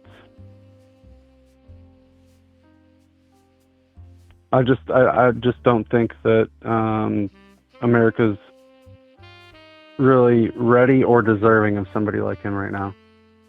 We're not ready. We're in the 30s. We just mastered cars and zeppelins. Yeah, we're about to hit the 40s. By the way, there's going to be this amazing zeppelin that's leaving from Germany, and they're parading. It's going to be beautiful. Airships, they call them. It's going to be a great. All right, this is getting dismal. I don't know if I can. Hey, we're going to look into this thing. All right. So here's my theory. All right. If you have enough items, if you've only got a couple items, you're going to use self-checkout because it's quicker. If you've got enough items that you can't use self-checkout, you're going to use the 10 items or less. But you don't want to use self-checkout. But I feel like they could both kind of, they're both equivalent. But still, there's people that want to have that interaction of talking to somebody. And then there's people that have a cart full. That if you go through the self-checkout, you're going to look like a dick. So that you need at least 2 people. So maybe, here's just maybe, the big stores know what they're doing, and they're employing the perfect amount of people for the right situations. That could be it, too. Maybe it's the customer's problem. Maybe they just need to learn that, like, hey, I'm at the self-checkout, and I should just scan a little faster because there's somebody else behind me that would like to use the machine, too. I think so, too. Hey, Fork you. Who do you think is the prime suspect in all of this? Because I think the prime suspect is everybody in my area that shops at my local grocery stores. All right, let's try to draw. I think so too. I think you're completely right. Let's draw all these people. Let's draw all these asshats, Just picture like people from like out in the boonies and in the country, and just overall white trash. Hey, at least you're honest, Yeah, I mean, that's really the only way to put the average person in my area. All I mean, right. besides somebody else in this room that I know lives near me, they're definitely not white trash. I want to ride the didgeridoo. It's gonna be a blast, baby. Film noir, double indemnity, great movie. I think we've solved this one. And here's the thing, Fork you. Next time What's that? next time you're at the counter, mention my name. We can get a nice free pack of Salem cigarettes from this local Sinclair. I think that's a good idea. And then after that, I'll get you a nice shoe shine from a guy I know. How's that sound? You know what you need? There's some Dat Rat detective badges with a coupon on the back for a buy one get one free pack of Salems or something. Yeah, buy one get one free Salem. Well, hey, Fork, I would thanks for calling I would in. totally buy a Dat Rat detective badge. And then actually, I should partner with Salem Cigarettes, and it's got a QR code, and you can scan it, and then it gets you some free cigarettes. That's the future right there. Yes. Hey, Fork, thanks for calling. You could even make it an NFT too. Hey, NFTs. I think that ship has sailed. I don't know. Hey, Fork you. Nope, it has not. No, it hasn't. Thank you for having me All on. right, amazing. Hey, thanks for coming on. Thanks. Appreciate it. I promise this is my last call for the night. All right, rad call. All right, thanks, bro. I love you. Love you too, homie.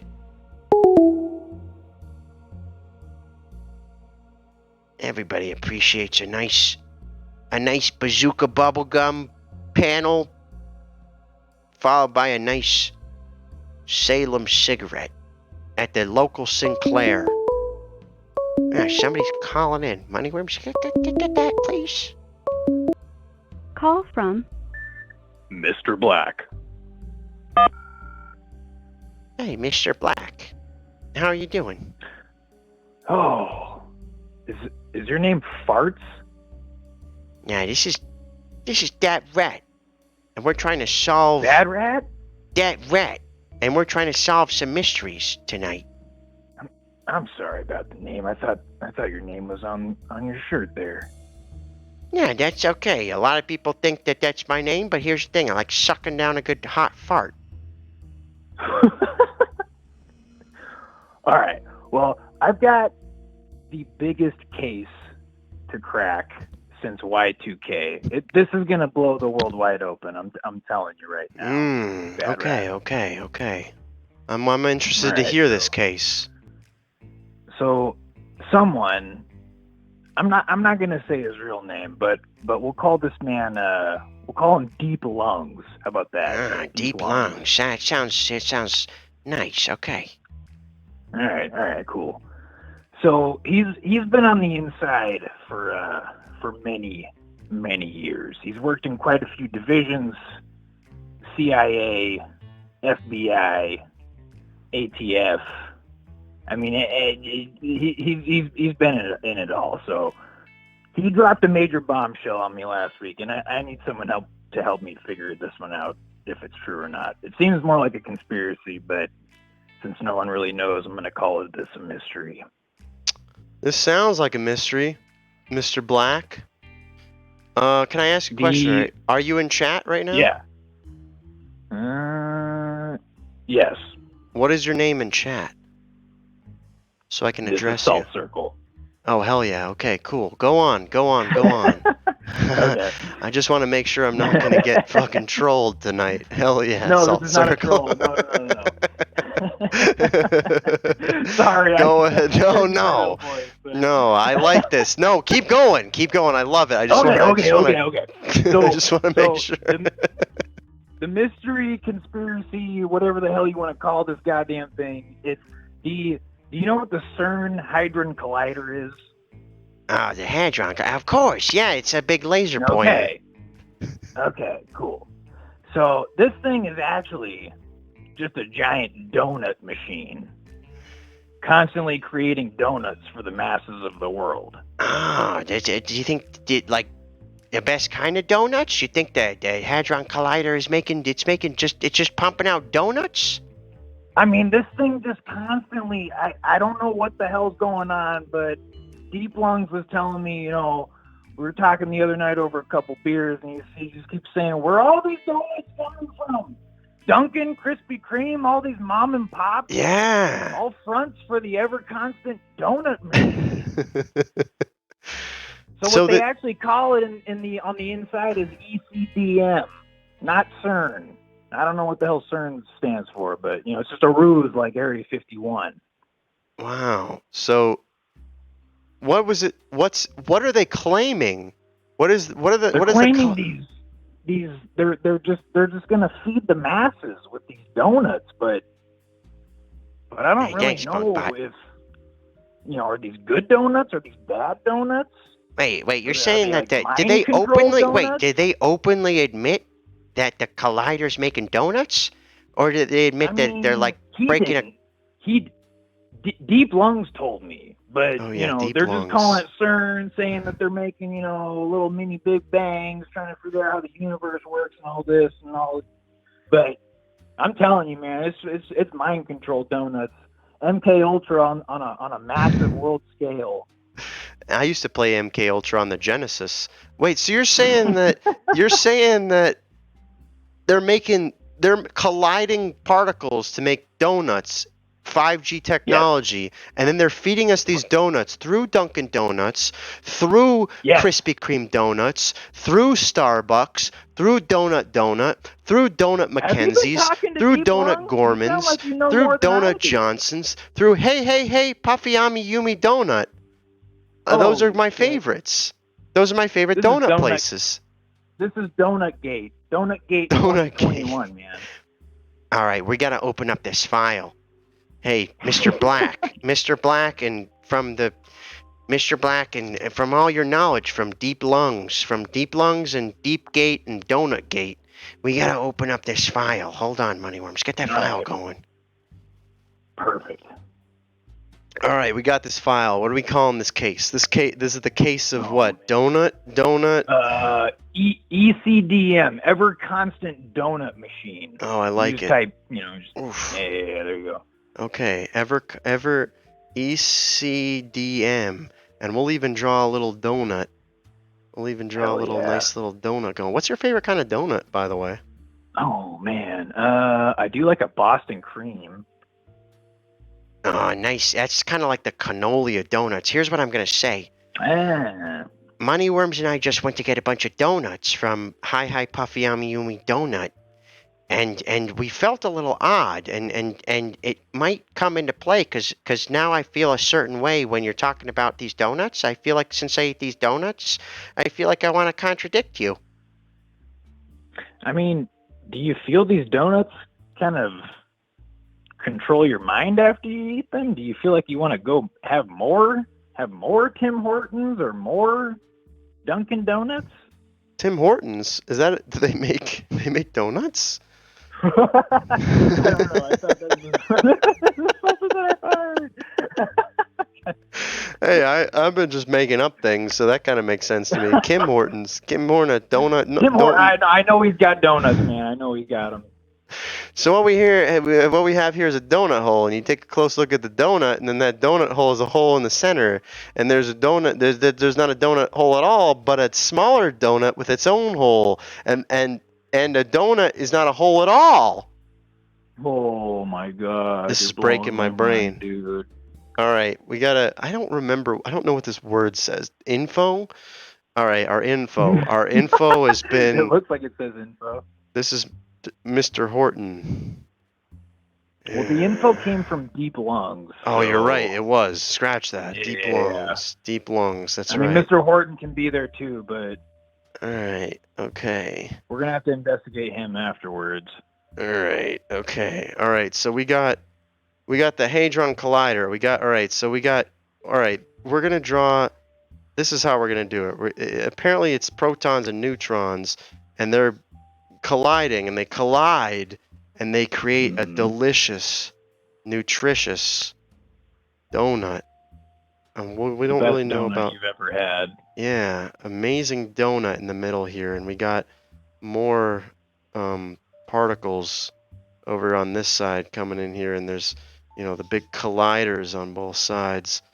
And really, it's just to create more and more donuts. Where are they coming from? Who knows? Yeah, nobody fucking knows, man. It's just like, all these donut shops pop up everywhere, and, they're not making the donuts. It's all coming from one central area.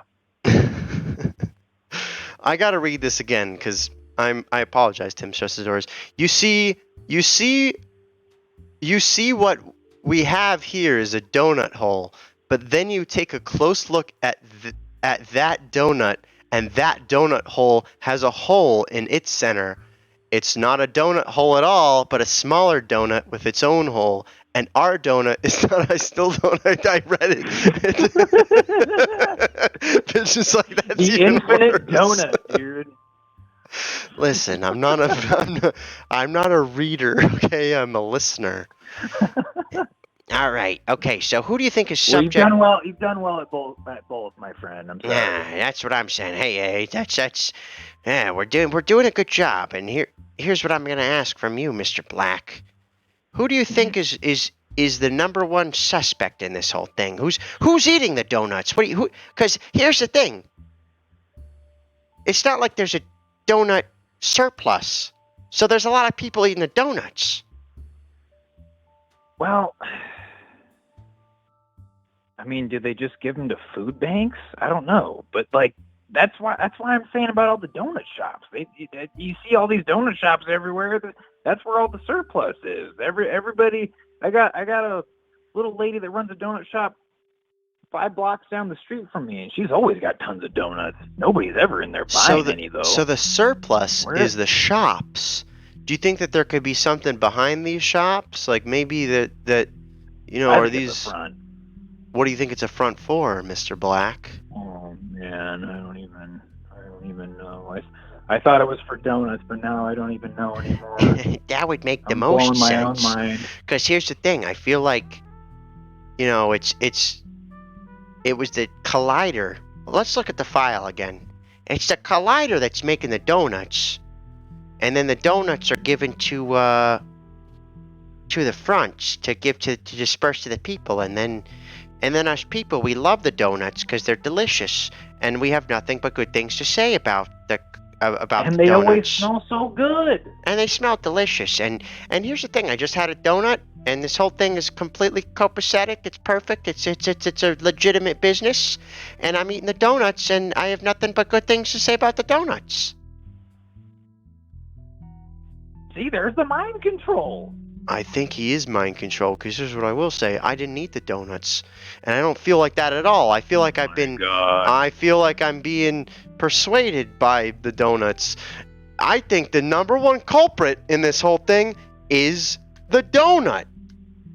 It's got to be the fucking donut, dude. Mr. Black. I think the donuts have become sentient. I think they're learning, and I think so too. Oh, that looks like a booty hole. This goes deeper than I ever imagined. I think it's the donuts. I think donuts are at the source. Attack of the Killer Donuts. It is. It's It's one donut to rule them all. I think that these donuts are using science to make more donuts, because secretly donuts are at the center of every donut hole donut. And it's just donuts using atoms. Atoms are made out of donuts. And it's all just, again, it's the donut. These genetically modified donuts have become sentient, and it's time we need to stop the Hadron Collider. I think this is ECDM. No, we have to keep it going. I think I ate a bunch of donuts, and here's the thing: we got to make sure it keeps going, because it's kind of like the laser pointer. Shit, dude. We got to make sure that it keeps going. We got to don't unplug that thing. Wait, we got to end this call. Hey, Mr. Black, thank you so much for calling in, Saul. And you know what? I think that everything is fine, and there's nothing wrong with it. Yeah, it says mystery's been solved. It's nothing but make more donuts. We just need more donuts in the world. Oh God, I need a donut. Yeah, we gotta get a donut. Everybody gotta get a donut right now. Everybody gotta get a big old donut. That was a rad call, Mr. Black. Thank you for calling in, and that was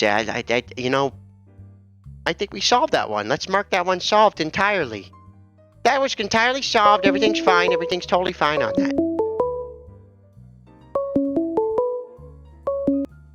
Call from Viking Kate. Yeah, Viking Kate. Hey, this is Noir, baby. You feeling like a donut? You want to get a donut? Hey, Dad Rat. It's nice to talk to you tonight. Yeah, man. But if the donuts are alive, I'm not sure if I really want to. You know? No, it's a donuts. Hey, this is Noir, baby. Every donut has its day, you know? Every donut's packing heat. You gotta make sure when every donut is there, every donut's a donut in a hand is worth 2 donuts in the Hadron Collider. Oh, wow. I've never heard of that phrase before, but it sure makes a lot of sense. I haven't heard that either. Hey, what brings you into Detective Worms and Detective Dat Rat today? Hey, Moneyworms. It's nice to talk to you, too. I just first want to say it's really nice that your office is right next to the subway station. It makes it very convenient to get here. It is. It's nice. We're right across from the nice, brand new Chrysler building.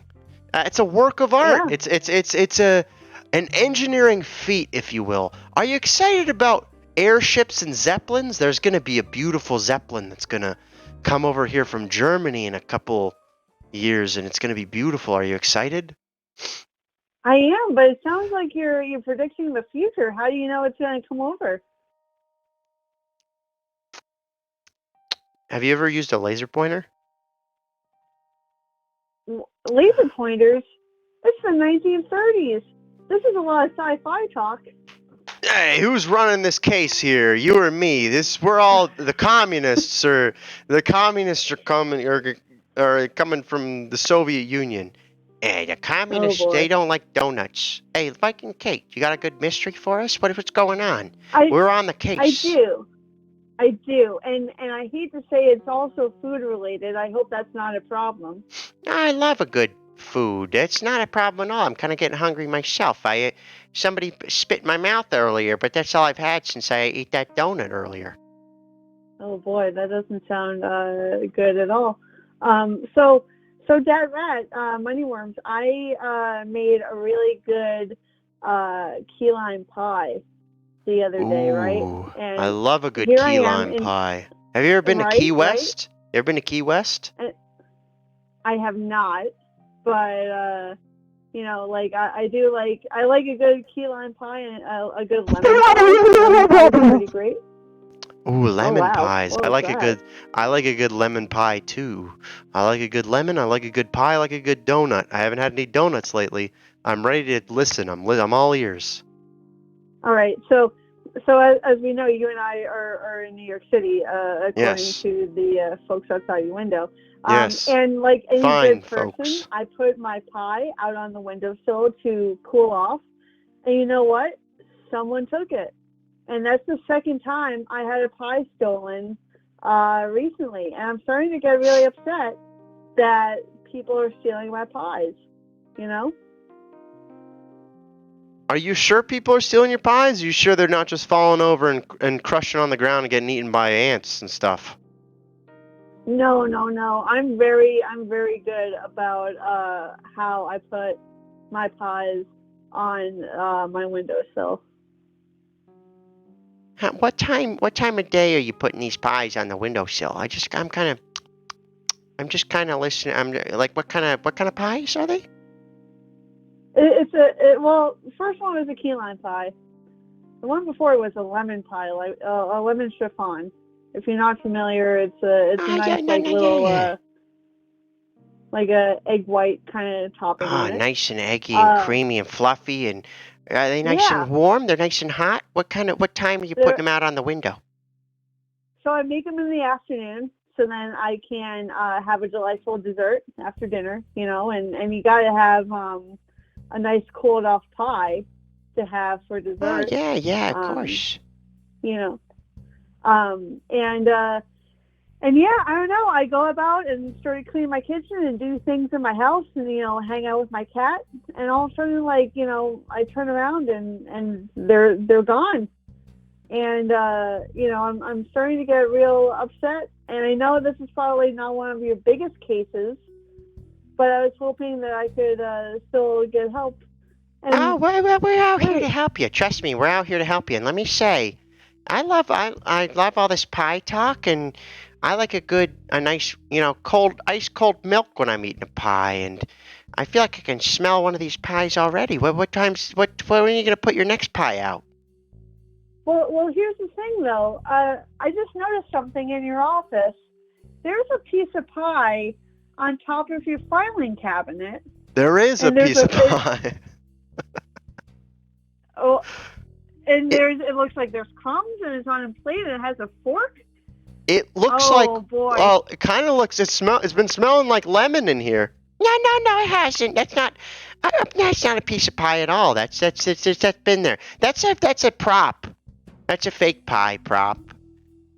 Yeah, it's made out of plastic, I think. No, it's not. I smell it. Dad Rat, if you're taking my pies, because I think I remember you and I hung out a long time ago. You might still remember my address. If you do, that's fine. And if you need a food, that's cool. But why? I mean, man, you have pie there. I agree, Fiddler's Green. I'm a goddamn rat. I agree, Fiddler's Green. I think that cat over there is eating that pie. Hey, highest host. I appreciate the host, homie. You're an amazing human being. We're getting all hungry over pie. I'm not eating anybody's pie tonight. We're trying to solve mysteries. I don't think that pie's real up there. I don't even. It looks like a lemon pie, but I don't. You're talking about it. What kind of pies are you gonna bake in the future that I could maybe, what kind of pies you got? Oh boy, Dad Rat. If we you gotta want me open to up a make your case. We gotta open up a case. I think. Hey, Dad Rat's acting mad suspicious over here. What are you thinking of that? What are you thinking of him so far, huh?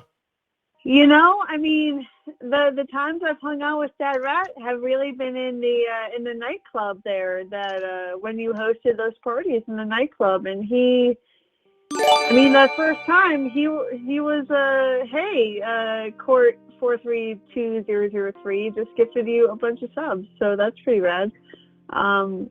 Hey, Court, thank you so much for gifting us subs. Yeah, I appreciate it. You're amazing, Court. Thank you so much for supporting the channel. You've been an amazing person, and I appreciate you very much. You're an amazing person.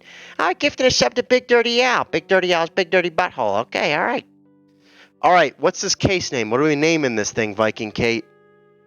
Oh boy, the Great Pie Heist, I think would be a good name for it.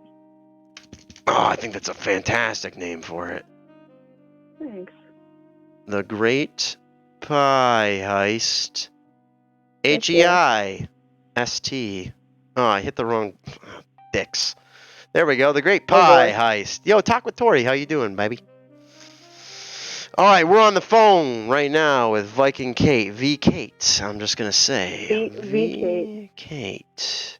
From V Kate, if you need to shorten it, I'm okay with that. NYC. All right, 1930s. And the info we've got is pie expert. I don't know what this was supposed to be. I'm gonna be completely honest with you. All right, so you're saying you've got pies on the windows and they're getting stolen? Yeah, Fork U2 wants to know exactly when and where I'm leaving the pies unattended in my window. So they go in the kitchen window. I want to know too. Right? You go, okay, continue. Well, Dad Rat, you don't already know, but I'll tell Moneyworms. So Moneyworms, look, they're in the kitchen window. Mm-hmm. Kitchen has a nice window shade with flowers. Very quaint. The pie is usually a whole pie and not a piece, but I do like your drawing a lot. Well, it does look like Hey, anonymous gifter, thank you so much for that gifted sub. I appreciate you. I like what you're doing too, anonymous gifter. It's cool. It's cryptic. I can't figure it out. It keeps me up at night. I'm fucking going crazy. All right, go ahead, Viking Kate. Keep going. Oh boy, you okay there? Okay. So yeah, and just like the clouds you have, it's usually a nice day. The pie has those good scent marks like you have. Oh, it's cooked. It's hot, spicy. It's It's a Viking hot Kate, and spicy let me cake. ask you, Cake when pie. Yeah. when are you putting this cake out? About roughly what time? That's Now you're asking a good questions. They go out around like 2:30 p.m. usually. I usually Okay. do a bake in the early afternoon and let them cool. Nice, 2:30. In the nice afternoon. Yeah. Very nice, 2:30 in the afternoon. All right.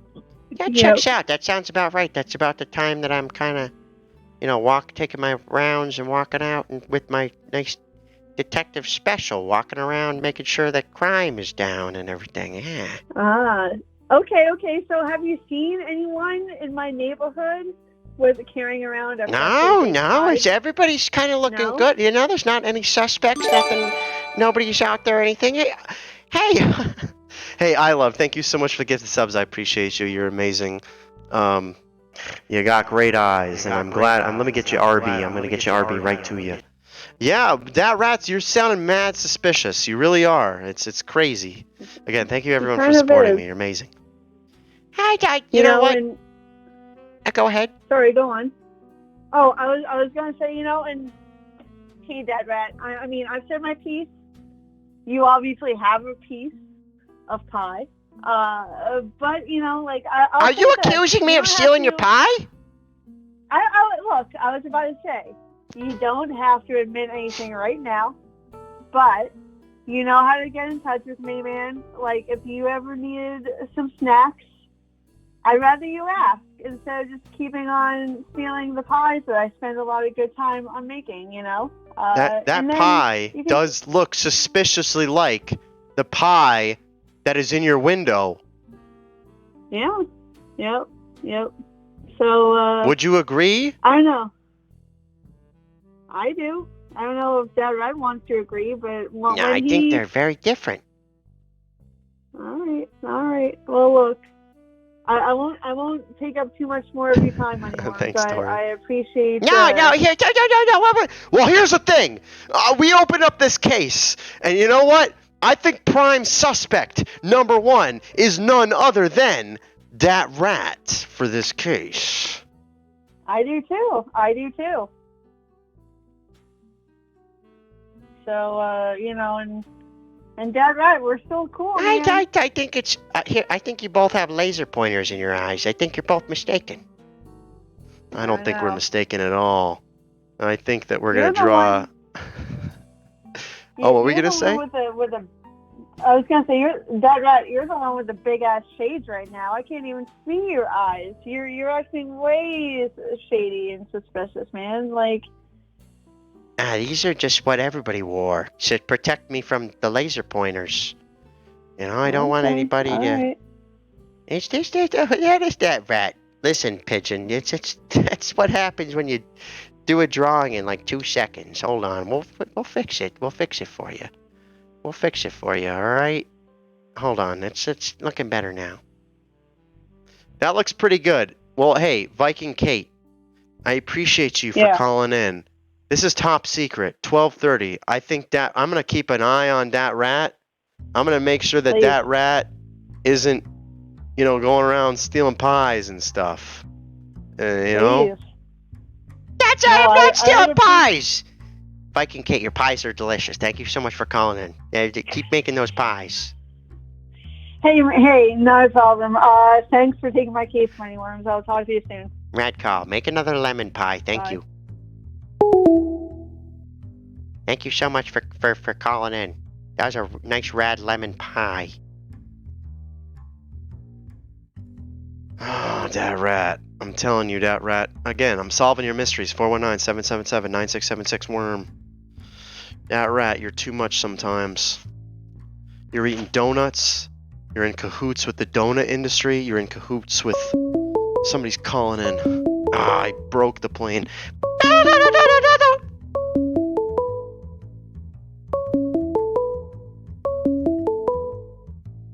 Call from Detective Stevens. Jesus. Detective Stevens. What's going on? I need your help with a mystery I'm trying to solve. What kind of mystery is this? I think it's a case of money laundering. Money laundering. That sounds like a nice big laser pointer mystery that I'm gonna take this case. I'm gonna take this case personally, because I'm a big money launderer myself. Well, there's a little twist in the case. Ooh, alright. The twist is purely, why are there... It has to do with mattresses. Okay, I'm listening. What about mattresses and money laundering? How often has anybody, including you and everybody in the chat, gone into a mattress store to go purchase a mattress?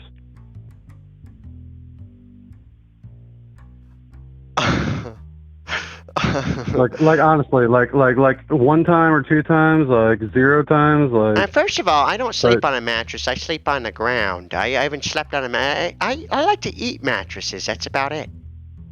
Okay, so I guess this only applies to people who use mattresses. I'll take the case. Okay, so the thing is that if they're not having any business, they got people walking in and out. They might have like one or two customers come in a day, and are they likely to make a sale that day? Probably not. And you see more mattress firms or other mattress companies than you do Starbucks if you actually look for them. What is keeping these mattress companies afloat? Are you trying to tell me that? Do you buy a mattress on the internet? No. Where'd you buy your mattress? Well, directly from the manufacturer. Can we get a poll? Can we get a poll going? Who buys a mattress directly from the manufacturer? Are you buying a mattress? You're buying a mattress from the manufacturer. Yes. So you're saying that they don't need all these stores? Correct. In fact, a lot of the mattresses that are sold at the stores are identical. They just have different patterns sewn into them to make them look different, but they actually have the same internals. I'm not saying all mattresses are the same.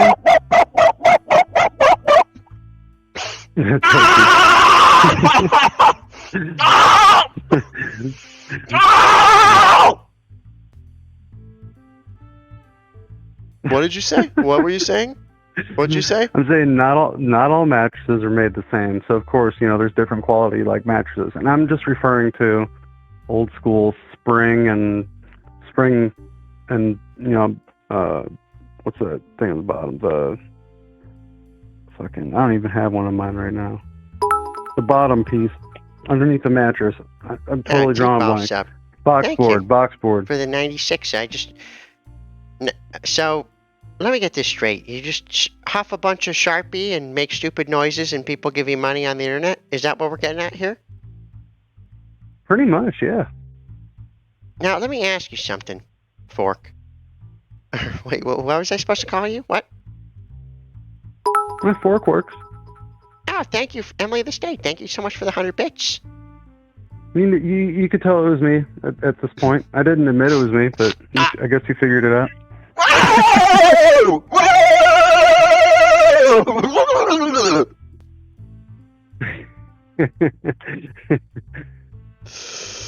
But the mystery is what's going on with these mattress stores. Are they actually selling mattresses, or is it just a front?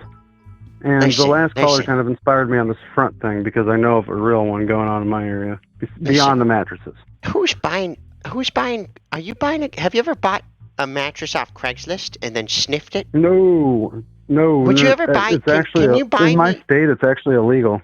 You can't buy pillow. You can't buy used pillows or mattresses. That's a bunch of bullshit. There's no way that says you can't sell a mattress on Craigslist.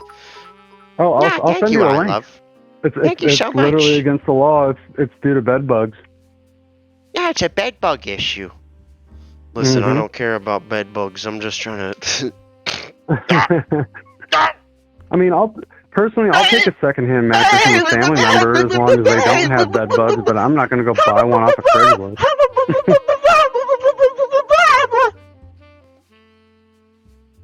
Listen, we gotta get to the bottom of this thing. We do. Listen, we're starting to hallucinate over here. We're starting to see demons where we weren't seeing them before. Let's get this thing dry. All right, let's get this thing. What are we calling this case, huh? What are we calling it? We're calling it the mattress mystery. Wow, dude, that was trace mystery. I don't know if there's two T's in there. Is there just one?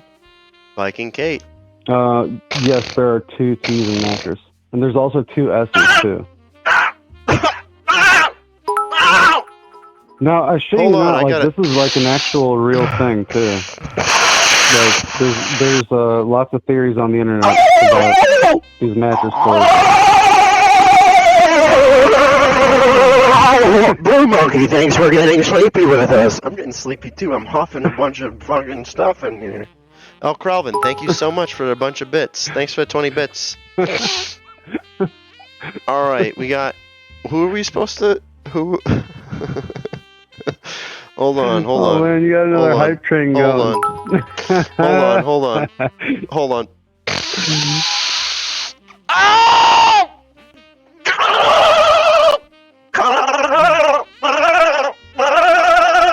Seinfeld has a corncob pipe Seinfeld, man.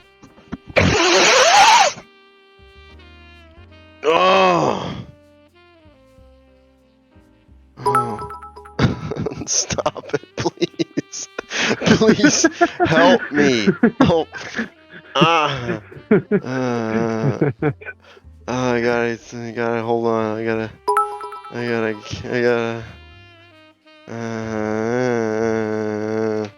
hold on here.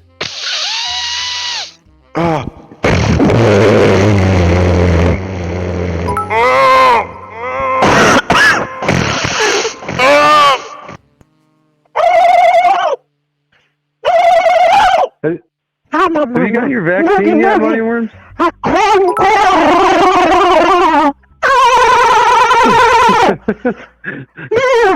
You sound like you were dying for a second. We eat the donuts, and the donuts tell us to eat the more the donuts.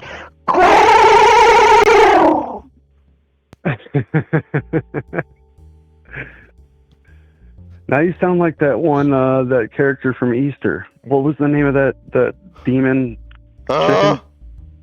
What demon chicken? Demon chickens. That we had to bring the painted eggs to. There's no demon chickens around here. You calling in asking about demon chickens? Demon chickens. We drew the Satan eggs for them.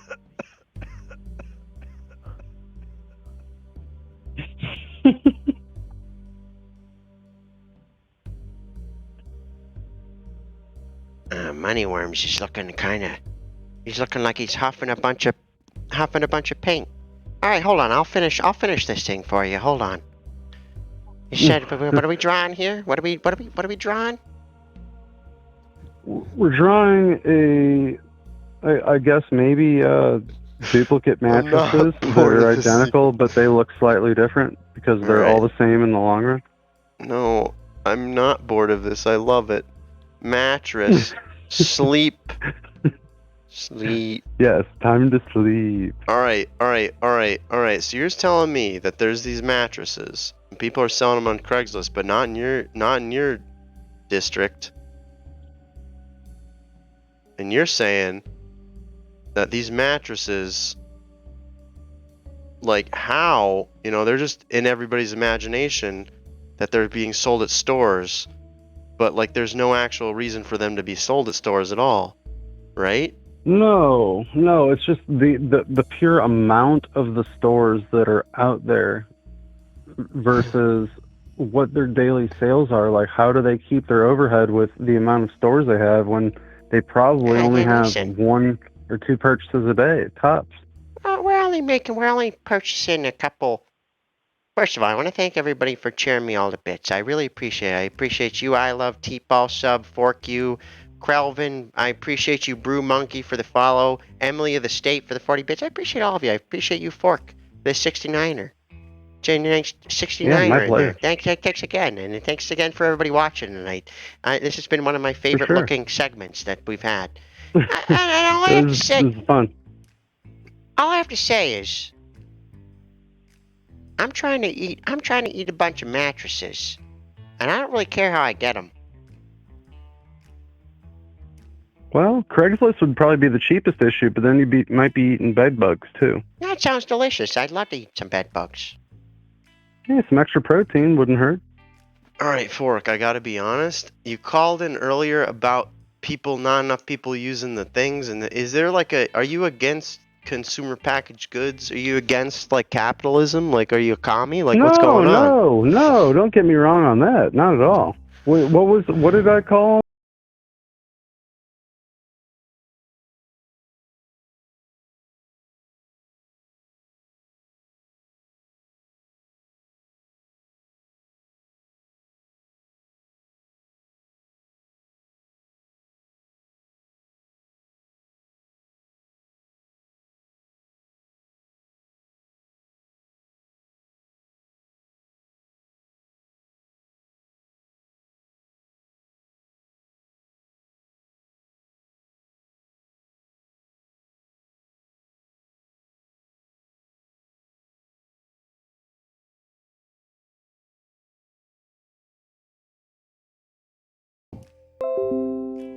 All right, we should be live.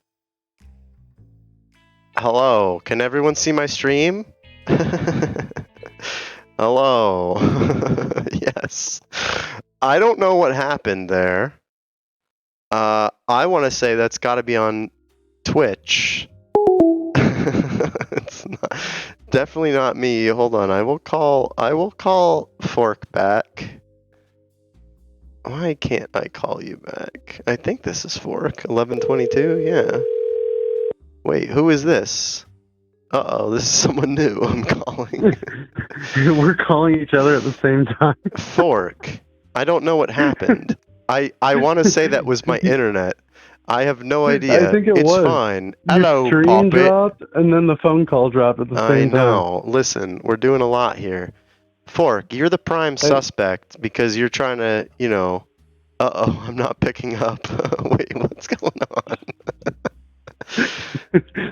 I think, listen, Fork, I think that you're just against consumerism. No, not at all. Listen. I'm just curious. The math doesn't add up. I mean, something's been uncovered the here. amount of mattress sales. We've Versus uncovered how many a conspiracy. Box and mortar stores they have. That's a fair Can point. I post a link in chat? Can I post a supplemental link in chat? Yeah, what kind of supplemental link is it going to be? Is it going to be to your Instagram account? What is it? No, it's just like an article kind of explaining the whole mattress question thing that I'm even talking about. Post it in the Discord. That's only because I kind of don't really remember how to spell your name, and I'd have to grant you link privileges. Can you post Right, it? cool. Post it in the Discord. Yeah, for sure. I think we've wrapped this one up. Hold on, let's look at this. I think we've wrapped this one up. I think that you gotta post it in Discord. I think that we're gonna call this one nice and solved. And what was the verdict? I think it's you. I think you're selling. I think you're trying to sell a bunch of. I think you're trying to sell a bunch of. You're trying to sell a bunch of mattresses on Craigslist. I am. I don't have a bunch of mattresses. Rad call for it. Thanks for calling in.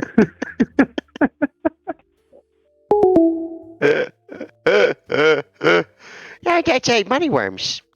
How's all that sniffing all that markers up here? Lock them up. Get them lock. Hey, Fork, we're locking you up. Yeah, we solved this one. We solved it nice and solved. Solved it on up. Write that one up. Write it on up nice and solved, baby. Ugh. Yeah, sorry about that, Internet. Everybody on the internet, I don't know what happened. Hey, just listen, there's a piece of pie over there. Somebody's calling in. It's calling. Call from The Krelvin. The Krelvin. El Krelvin. Moneyworms. How's it going? I have.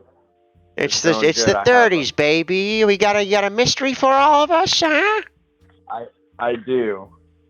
I have a patent mystery. Someone I think has stolen my patent. Uh-oh. I tried Someone to catch stole it. my patent. And Uh-oh, we got a patent stolen. What kind of patent? if I tell you, you have to agree that you're not going to steal it after we get it. No, this is this is a safe space between all of us. We're not in the business of making things. We're in the business of solving mysteries. We're the mystery This is machine. going to revolutionize everything. Yeah, we're revolutionizing how to solve mysteries over here. We're ready to hear this thing. What's going on? All right, so it's a mug, and it's got this tooth at the bottom. Whoa! Wait, hold on. What are you talking about? It's a mug with a tooth at the bottom of it. It's just this tooth that you can kind of like spaghetti around to make it easier. It's a mug for eating spaghetti. It's a spaghetti mug. Oh, spaghetti mug. I've heard of this before, maybe. Maybe you were telling me about it. In a distant memory. Yeah, it hasn't been invented, so I'm bringing it. But What up, Brew I think Monkey? I'm hearing rumors around the city that someone else might have spaghetti mugs. Oh. Is it so? Which it's is just what's the? Do you think that you could just eat spaghetti out of a mug, or do you think the tooth is very important for all of this? Tooth crucial. The future. And we're looking at getting this. It's like a slicer that you put down into it, and you just press like an orange, orange press kind of deal. Oh, I know all about it. So you're telling me? Do you think that spaghetti mugs are the future? Yeah, I do. All right. Baby. What's the future is here? The future's now. It's the 30s. Listen, this sounds like a outrageously 30s item right here. A mug that you can also put spaghetti into. Now, why do you need a tooth and why do you need a slicer? The slicer is for the meatballs. If you don't want to have to cut it. It inside, it gets messy cutting meatballs in the spaghetti mug, so this takes the ease of that. Okay. So that's why you have that. But the tooth, like I said, the tooth is really the bread and butter of this design. You have to when you're using the fork, you kind of push down against the tooth, and then it wraps easier around your fork. Oh my god, I can't wait to eat spaghetti out of a mug next. Oh yeah. You know what? I see the point of both of them. Because here's the thing: if you're not cutting up the meatball and you're not spindling it up, you could choke on accident. Hey, I love. Thank you so much for the 300 bits. I appreciate you. Yeah. Do you think there's some? I once heard about a little boy that was eating spaghetti out of a mug and he choked and died. And it was a mystery. We are cutting down on the liability of that with our patented spaghetti meatball slicer inside spaghetti mug. So what the hell's the mystery? So I think someone stole my patent. Oh, okay, that's right. Someone stole the patent. Why do you say that? Why do you think that someone stole the patent to your spaghetti mug? There's rumors in the east side that there have been people eating out of spaghetti mugs that look a lot like mine. And the thing is, they have the tooth. They have the tooth. They have the slicer. So they beat you to market. This is a shame. We have to get to the bottom of this. We have to get to the bottom of this spaghetti mug crisis. Listen, Moneyworms, this is my life's work. All right, we're on the case. We're taking the case. I'll tell you this, El Cralvin, we're taking the case. All right. We're on the case. We got to start filling out some information. We're going to need some information on this case. This is a very scandalous, very rumors. Lots of rumors, you say. Randy Beaver, Randy Beaver, Randy Beaver. 1, 2, 3. 1, 2. All right, give us a case name. What are we calling this? The case of the what? The spaghetti court heist. Spaghetti mug heist.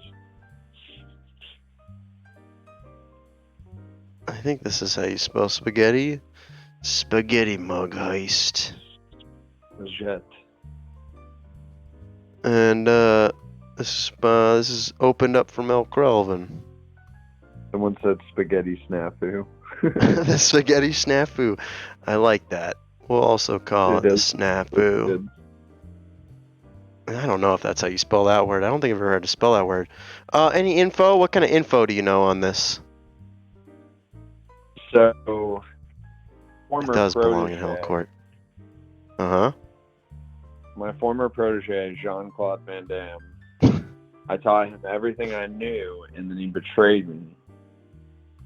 But he disappeared, and I haven't heard anything from him. But I have a feeling he might be behind this. All right, Jean-Claude. Do you know where Jean-Claude lives? I don't. He's been off the grid. Okay. We're going to draw the patent to this because we need to. So you're telling me, you watching this? Here's your mug. You've got this tooth at the bottom, this tooth that rotates, you know? And then there comes through a slicer of some sort that is attached to the bottom that will slice your spaghetti so that it both twists and slices the meatballs. Yes. All right, I'm following along. And I'm going to draw the finished product out here. Just want to make sure that we get this patent down. You know, if you had a patent number, what would it be? What's on the mug, by the way? What do you think is on, what kind of mug is this? The first spaghetti mug design that we had is actually, we just kept it really simple. It's literally just a triangle. Okay. We wanted it to be universally appealing. I like it. Okay. Maybe a nice little, like, world's #1 triangle, maybe? Question mark? Yeah. Okay. That's what our market research says. All right. I love the idea of eating soft, supple, slippery spaghetti and chomping down on a tooth. I actually feel like something similar happened when I was losing my baby teeth.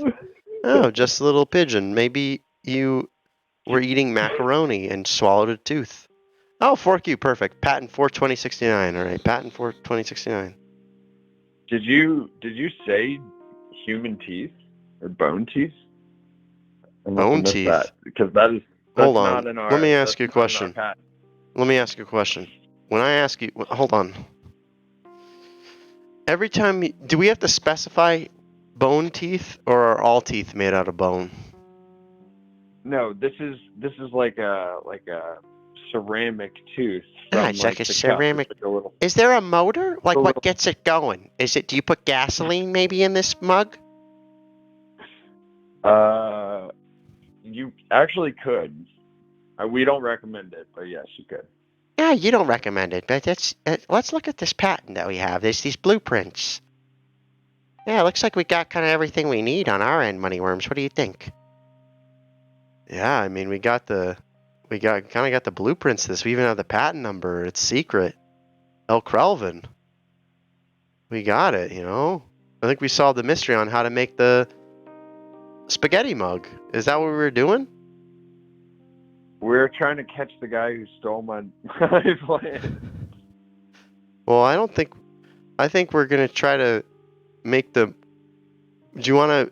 This was kind of our idea.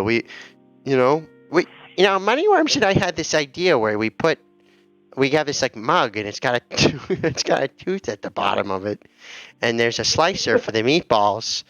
And look at it here. Look at the design. You ready to look at it? Yeah, look at it, Calvin. Does this look like it would sell? It definitely will. I think prime culprit right here is myself because I'm about to make a bunch of money on this beautiful, beautiful patent. Now I'm gonna have two direct competitors.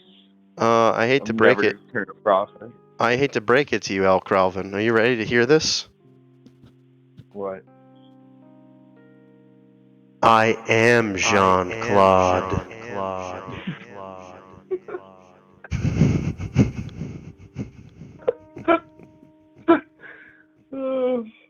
I do it. God damn it. I am suspect number one. Hey, listen, but there's no bad blood between us. I've been just sitting over here doing nothing the whole time. I've been sleeping. I'm getting tired. I bear you no ill will, Dat Rat. But I will come for you, Jean-Claude. Oh, you better lawyer up and hire a private investigator, because this mystery is far from solved. This has been a very odd. I love this episode. This has been one of my favorites. All right, Al Calvin, this has been a rad call. Thanks for giving us the patent number, and then we'll send you a prototype in the mail. All right.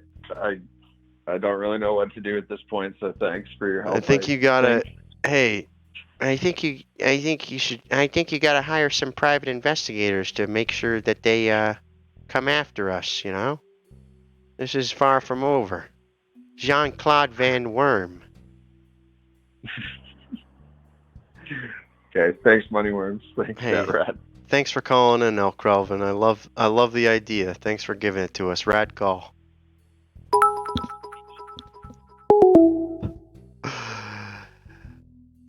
You got great eyes.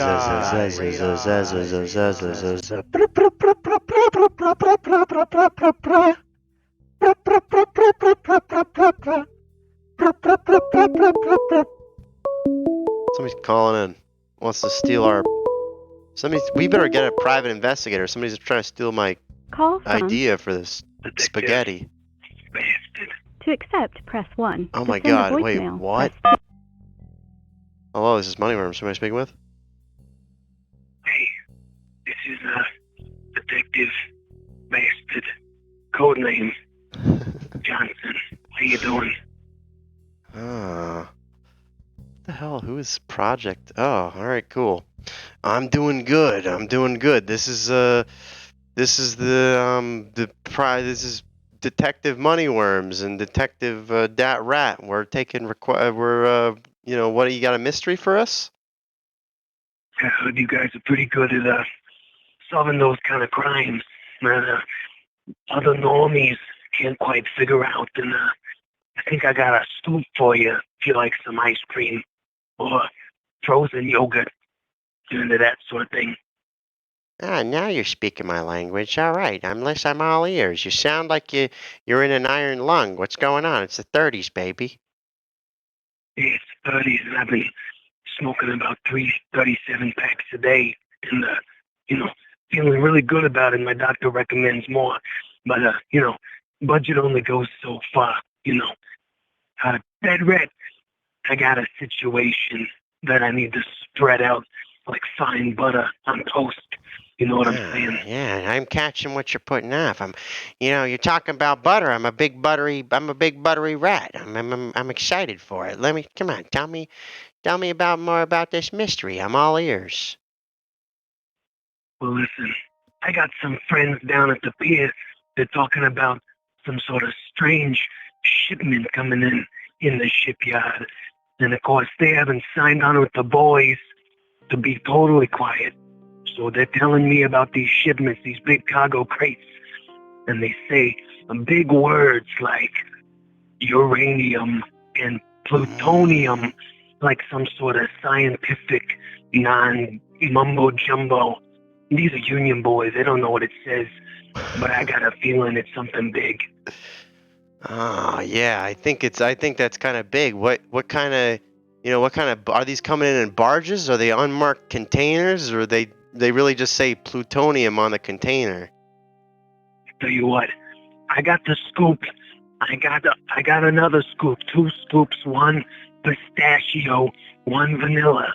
And I took a little walk down the pier one night, and I come to see a cargo ship come in. The air was frosty freeze, and the smell was that of old fish. And I walked over, and I seen, and they didn't look at me because I was dressed. Excuse me, I got an allergy. I was dressed as a young boy eating ice cream, and they bought the whole shindig. And I said, "Hello, son. What are you bringing on?" And they said, "Get out of here, kid." And I scampered away, but was able to hide and watch as they brought in 2 large pallets of what looked like wood. Once they dropped the wood off, I open it up. I see it on the top. There's some smoke that comes out just like the fog that was there that night. And it said nitrogen. So they're bringing in, I think, some sort of nerd-type science bullshit. But in secret, like lumber pallets. Wow. There's. What do you think they're going to use it for? I don't know. I got no idea. I'm not that type. That's why I called you. That's why I'm stumped. Well, we're gonna get to the bottom of this. Yeah, you sound like you're really in the know. You sound like you kind of sound more official than we are. You're kind of out there just, getting your hands dirty. I like that. I like a dirty detective like that. I got nothing else going on, so I'm kind of bored on the weekends. Oh yeah, let's open up a case. This sounds pretty good. What do we call in this case, huh?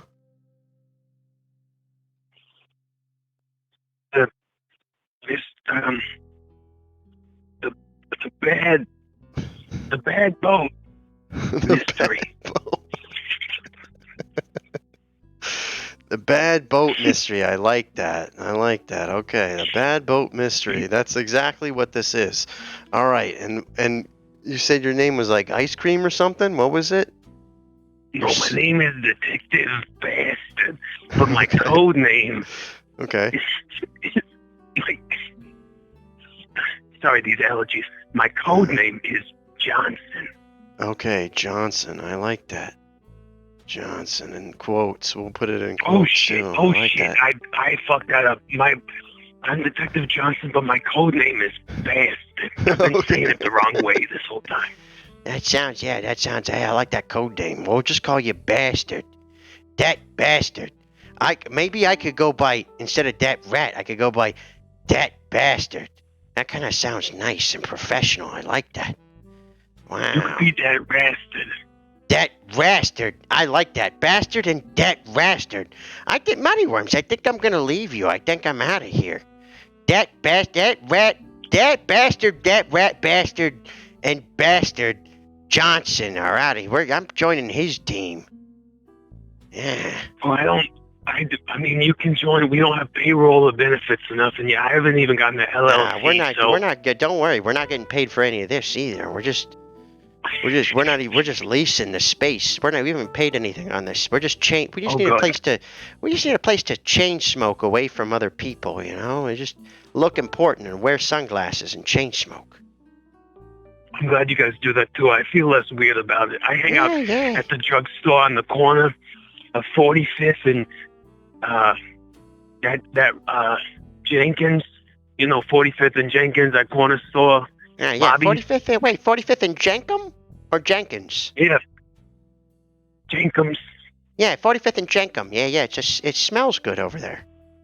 It's a good smell, and I sit over there and I get my blow pops and my cotton for the next 2 hours, and I get to smoking. Hey, M-Pal 82, thanks for getting sleepy. doctor's orders. Yeah, you know what's doctor's orders? Smoking a nice big pack of Salem's and then going to the Sinclair and breathing in the fumes of the American economy. It's 1930. It smells like the future. It does smell like the future. All right, let's get back to let's get back to this. What kind of other info do you know about this? Any kind of info? I know that there's a small man who lives under the pier who calls himself Jeremy Bonkers. And Jeremy has a problem with apples. He eats too many apples a day. You heard that thing about the doctors? I told him, I said, the doctor says cigarettes, not apples. He said, fuck you, get away from me, and give me back my sandwich. So Jeremy Bonkers is living down there, and I've been kicking him and trying to get him to tell me what the deal is with the onium and the fucking nitrate that's coming in on the beer. He don't know jack shit, but he does have red hair, and I don't like him. All right, so we got some leads, is what you're saying. We got, hold on, let's look at the case again. We got small Jeremy Bumpkins, and he's eating the apples, bonkers, and he knows about the plutonium. Wait, you said he lives under the bridge? He's gotta know. He's there all the time. I see him. He's living just down there with the shells. All right. Okay. Let's get He tries to sell him. He ties him up with some string that he finds, and he tries to sell him on the pier during the day. He goes up to the boardwalk and he hawks them for like he's 5 hawking. cents. Wait, he's hawking apples? He's hawking apples or plutonium? No, he hawks his jewelry that he makes out of cowrie shells and whatever the hell else he finds down there. I've seen him sell a tin can on a string for 5 cents. And then he takes that money, goes down to the corner market at 47th and fucking Jenkum, and he goes to the drugstore, he buys his apples, he sits down there, and he cores them up, and then he takes the cores and he throws them into the ocean and makes a wish every night. I've seen him do it. It infuriates me. It's a waste of fucking time. He needs to be smoking cigs like a real man. Bonkers is misled. Bonkers is he's got to be smoking Salem's and sitting out by the Sinclair huffing the gases, not making jewelry and trying to rip people off. What is he? Some kind of communist? Does that even exist in the 30s? I can't remember. I'm too high on my own supply of nicotine. I'm pretty sure that communism is still it's at large in the 30s. It's we've been told to look out for it, and I think there may be what is his name again? Jerry Bonkers. I think Jerry Bonkers. Jeremy Bonkers. He's a no-gooder. I think he's drinking the Kool-Aid. I think he's drinking the red Kool-Aid. I think he's a communist. Drinking the blood of Christ is what he's drinking. That boy needs Jesus. That boy does need Jesus. I think he's seeing Jesus with all that sea glass under there. All right. So I kind of, again, there's the real mystery, and we have a lead through small Jeremy Bonkers, but the real mystery is that there's a bunch of nitrogen and plutonium coming in the bay, right? In these giant crates. Right. And they're hiding it like simple man's hardware. Nitrogen. All right, we got the nitrogen coming in, and that's on a bigger pallet. That's on a bigger pallet of what's that called? It's about a 7x3 pallet of hardwood. Look to be poplar, but I don't know wood, so I don't know. Yeah, okay. I'm not a big wood guy either, but it's coming in the bay. And then here's the bridge that we're drawing, and I don't know. I think that Jeremy Bonkers is looking a little bonkers under that bridge, if you catch my drift. He's up to something. He's always down there looking out at the sea like he's got some kind of dreams or something. Yeah, that's how people from Jersey say. Plutonium, yeah, all right.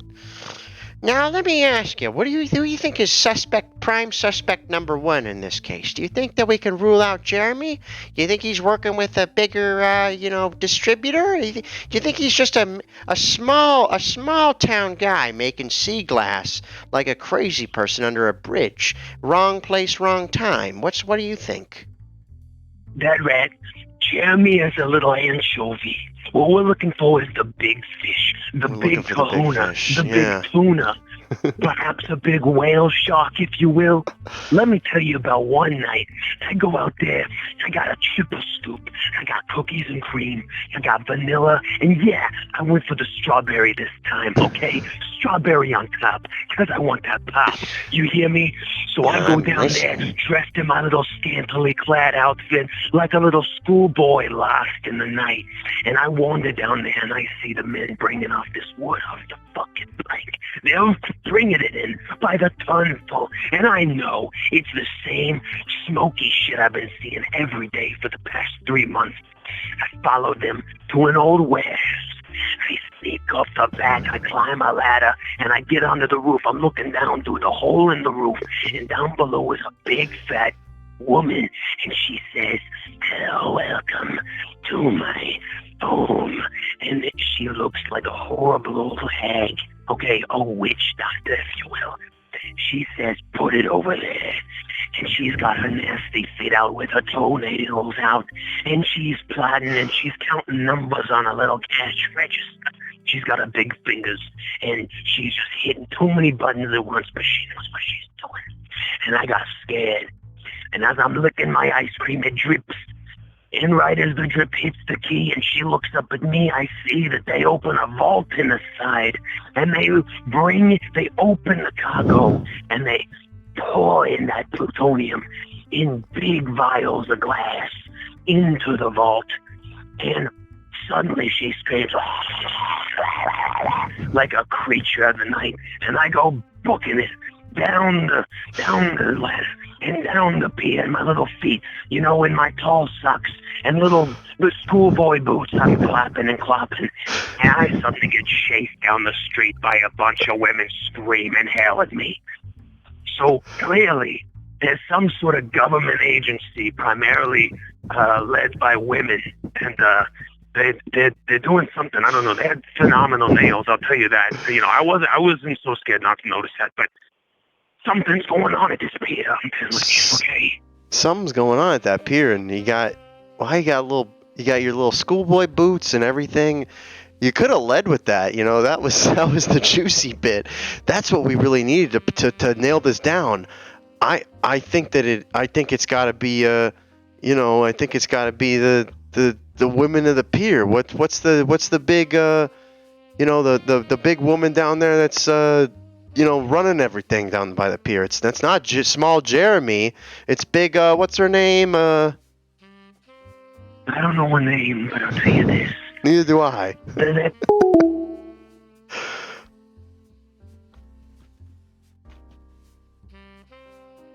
This mystery continues. We didn't get the rest of it. That guy's way better than us, Moneyworms. We're the worst detectives we don't leave this office. We just take phone calls and just talk about laser pointers. That guy's doing actual stuff. I don't know if this is the same guy or not. I'd like to think that's how it ends, but I don't know. Call from Mal from Idaho. Oh, formaldehyde? What's your name?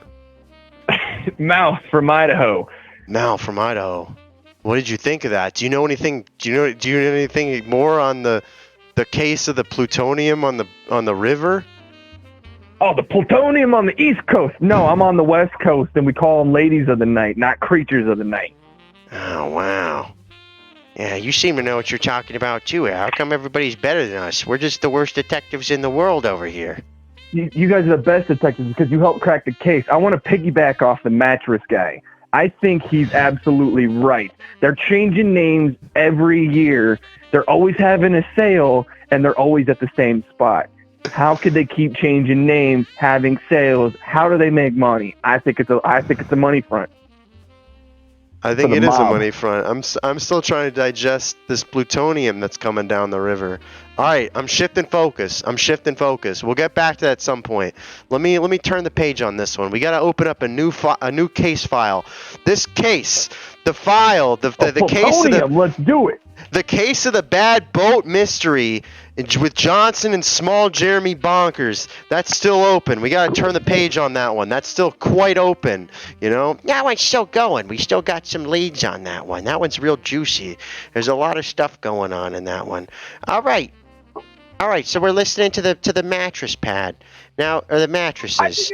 I think it could be part of it. It could be part of this plutonium on the East Coast. It's mattresses on the West Coast. I think it's conspiracy going all the way to the top. And who's in charge of this conspiracy? First of all, Whoever's trying to bring in the chemicals, man. Let's do it on the West Coast via mattresses. On the East Coast, you get creatures of the night, just bringing it in. There's a lot of creatures of the night around here, I promise you. So, all right. So, do you agree or disagree with the gentleman Fork from earlier about the mattresses? I agree with him him? 100%. It's a front for the plutonium. You think they're putting plutonium in the mattresses? That's how you get. It's got to be. It's a conspiracy. It's definitely a conspiracy. I mean, all of this is conspiracies, and we're here to solve conspiracies. Yeah, we're here to solve a couple conspiracies around here. We're trying to... I was eating a bunch of donuts earlier, and I was drinking the Kool-Aid, and you know what? I think you're onto something. I think that all these mattresses have a bunch of plutonium in them. You're drinking the red Kool-Aid. You got to be drinking the American Kool-Aid, and I'm drinking the forget American those Kool-Aid. communists. Yeah, you know what? I just want to know what we're up against. I heard I drink any kind of Kool-Aid. I'm not gonna be, I'm just trying to get my next meal. But let's forget about that. Let's open up this case. What do you want to call this case? I say we call it the Great Mattress Plutonium of Jersey, 1927. That's a lot. I like it. I'm gonna have to try to fit it in here. The Great, what'd you say it was? The Great Mattress Plutonium of 1927. Forget Jersey. Plutonium of 1927. I like it. A couple years ago, because it's 1932. I like it. So it's been going on for 5 years now. All right, and who are we speaking with? We're speaking with Al from Cincinnati. What was it? Mal from Idaho. Oh, I'm in Idaho. Mal from Mal. From Idaho. Sorry. Mouth, man. It's like what I used to talk. I use my mouth. Mouth. It's my code name. Mouth from Idaho. Yeah. Okay. I like it. All right. Any other info you know about this? Formaldehyde. I've been seeing a lot of guys on the street corners. I think they're the ones sending the signals, when they're holding those signs and they're shaking them up in the air. I think that's the code signals that they're sending. I got zero alibis and zero knowledge behind this, and I'm extremely uninformed. Oh, the spinners, the sign spinners. I got you. The sign spinners. Yeah. So you think that the sign spinners are behind it somehow? No, I think they're the low guys. I think they're the guys who are giving the signals out. They're the ones who signal the crowd. Oh, okay. All right, I think the government's behind it. I blame the government. I think. All right, we should blame the government. We always you never trust the government. That's why we're here. We don't work for the government. We don't work with the government. We're here for the small independent contractors, the unionists. Everybody against Uncle Sam. We're here to make some money from the government. We're here to use government money against them. Hey, if they're not out to get you, they're not on your side. Yeah, exactly. They're probably not on our side. They're the one with the laser pointers.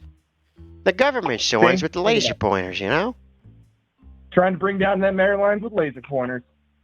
Yeah, you're trying to take away all of our freedoms with laser pointers. Yeah, exactly. Hell yeah. All right. So describe the situation. What can we draw? What can we draw in this description of the crime that's taken place? Something involving the United States from the East and the West Coast, and put a mattress on the West Coast, and then put a little dock worker creature of the night on the East Coast. Oh, I like it. All right, we got this mattress that we're drawing over here on the East Coast, and that's how the America looks, and that's Florida, and then here we go, and then we got plutonium. We got the plutonium dock workers in what appears to be South Carolina, and Massachusetts and North Carolina. There's a lot of dock workers in there, and even down here in Tampa Bay, Florida as well. We've got some plutonium people. All right. I'm just saying, careful, man. You're peeling back the layers of this onion, and you don't want to get to that center, you're going to get screwed, my friend. You're going to get 20 to life. I know. Here's the thing. Well, we've got diplomatic immunity. No, we don't, Dat Rat. No, we absolutely don't. We can get screwed either way. Let's get some color on this thing. Come on. Let's make sure where we got the water over here. There's the water. Nice. All right. We got a case. We got an open case. We got an open case right here. Mouth from Idaho. All right. Thank you for taking it. I trust you, Moneyworms. I trust you to get to the bottom of this mattress plutonium conspiracy. We're getting to the bottom of it. Now, who do you think is, besides the government, do you think that, did you hear the last caller? Did you hear about this Jeremy under the bridge selling doodads and sea glass and stuff like that, huh? No, I think that was code. I think he was code, man. It's for the J&J, the Johnson Johnson. I think they're the ones behind it. Johnson & Johnson. Really, they came from Jenkum and Jenkum. That traces back to Jenkum. Everybody was doing Jenkum in the 30s. That's why we, making it the Johnson & Johnson brand, going all the way back to the Rockefellers. Somehow they're involved.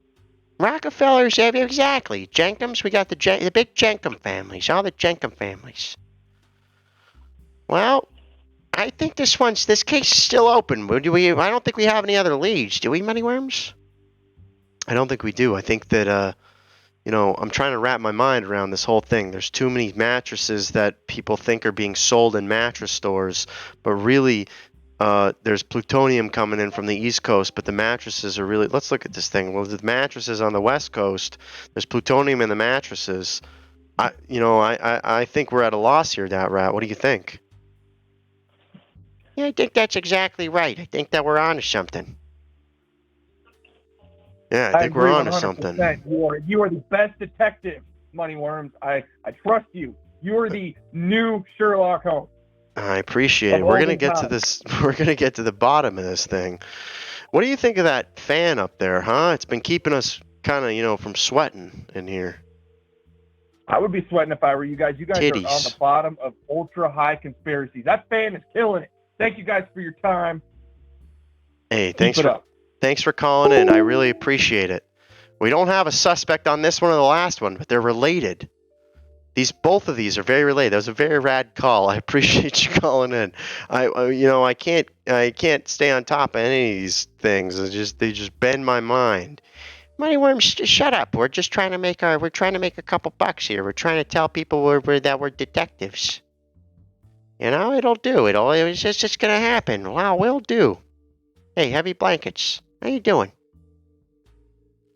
I think we're at the bottom. I think we got two good ones on the bottom of this. We got the we got East Coast, West Coast plutonium. It's a secret. Somebody else is calling in. This might be the last call. I can't do this much longer. I'm going fucking crazy. Call from Detective Bastard. Oh, God. Detective Bastard, it's good to hear from you again. You're the only real detective in this whole fucking place. They got me.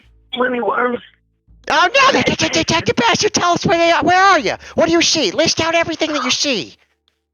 I went down to the pier. I had to take another look. And I saw them. I saw them again. They were moving mattresses. They were moving the mattresses from the pier. I don't know what they were doing with it. And I came up from behind. I was calling you from behind the alley. I thought I was hidden. I was dressed like a little boy. I thought they wouldn't see me, but I was talking too loudly. Tell me, they can't. Are you safe? Are you okay? Are you hurt? You sound like you're hurt. What's going on?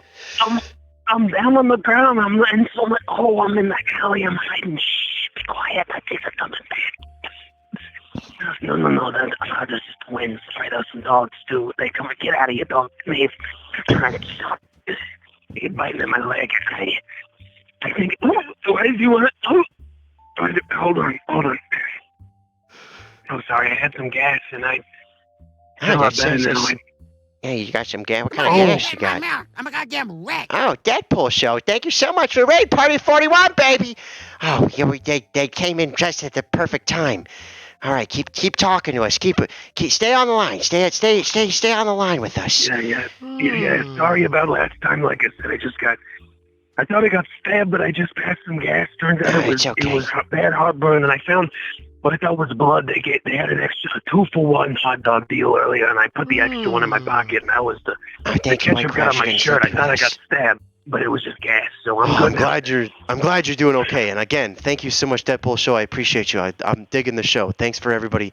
Welcome. This is we're getting to the bottom of the things. You got Detective Moneyworms and Dat Rat here. We're talking to Codename Bastard right now. Yeah, Codename Bastard. We're talking to Bastard. I'm glad you're okay.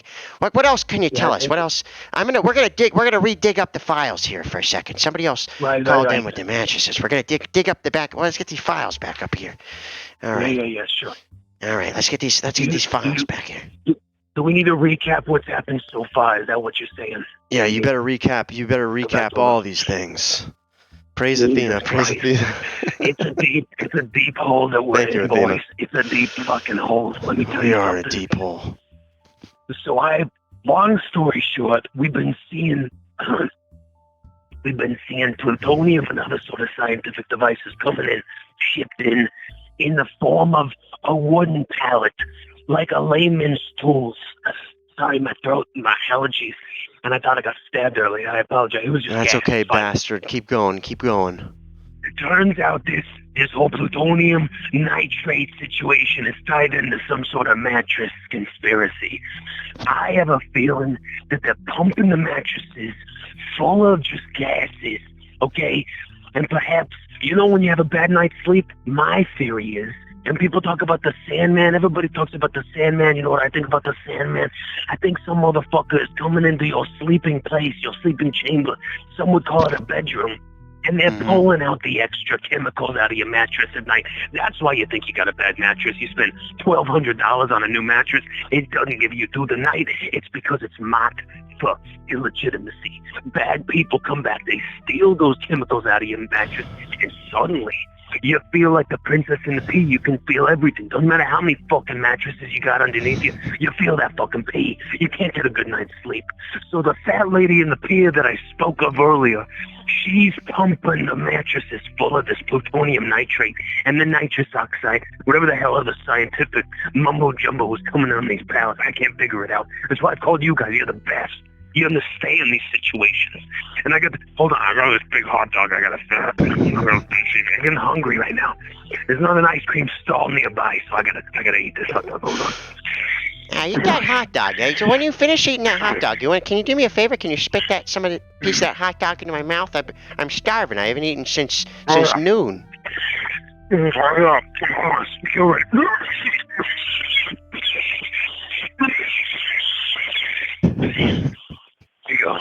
There you go, that rat that knew that best. All right, Welcome to the team, buddy. Yeah, spit some of that hot dog into my mouth. You ready for it? Another one? You want another one? Was that you spitting I thought you were choking on the hot dog. I think I missed Jesus, it. I spit it all over the place. I got a little bit left. I was going to save this for later, but I guess I could take this last two bites. Do it again. Lyle Forever, how you doing, baby? It's good to see you. Spit that hot dog into my mouth again. Just do it again. Hold on. I'm going to count down. Yeah, spit that hot dog in my mouth. Chew it up. You're like my little baby bird. Yeah, check out the big yeah. Come on, I am big bird. Hot dog. I'm a new little baby bird, Dad, right now. I want you to know that you can hang out under my wing any day, all right? I'm going to fly here, fly there, but everywhere I go, you're going to be right there waiting for me. And I'm going to spit in your mouth every fucking day, all right? When we're out here on these streets, we're out on these streets together, all right?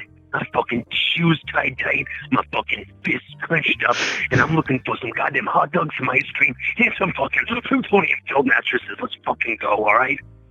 Listen, I gotta ask you, you're a much better detective than either of us are.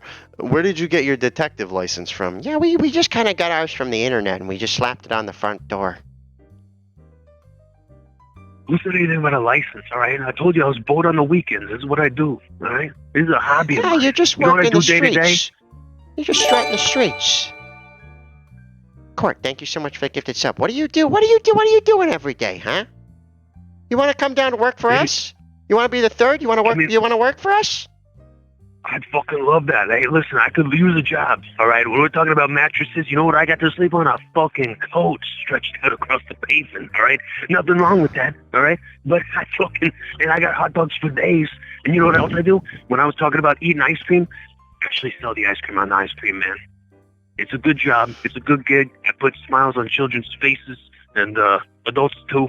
And then I get to dress up like a little boy and go down to the pier, and people don't suspect a thing. They think, oh, that's just a large child. And I say, yes, thank you. I'm just minding my own fucking business here. Thank you very much. They buy it every time. So what you're saying, you bring some ice cream, they buy it extra. you're ice cream man by day, and then you just kind of wander the streets at night, just looking for something to get into, you know? I'm just looking, I'm just kind of hanging out, you know? Hey, just looking, you're just hanging out. Lyle Forever, how you doing, baby? It's good to see you here. We're trying to solve some mysteries. We got Bastard on the phone. Listen, maybe we call ourselves, I want to be that Bastard. That Bastard! And you can be Bastard. What do we call, what do we call on Moneyworms, huh?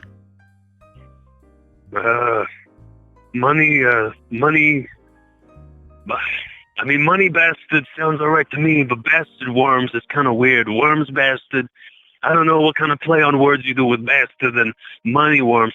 You could do Money Bastard. Money Bastard's it's kind of a lot. How about, what is a bastard? Who's the best of us is Money Worms? So what is a Money Worms anyway? Oh, that's a story for another time. I kind of dig Money Bastards. I don't know why, but I think we could. Money the three of us, good. we're gonna crack this plutonium. We're gonna crack this plutonium thing. So who do you think now is the number one person that we need to go after? Hey, Tim Sussadores, thanks for getting the sub to Deadpool Show again. Thank you, Deadpool Show. Thanks for the raid. Appreciate you. Who's our number one suspect? I can't wrap my head around this one. I don't know why. I've tried to do it 10 times.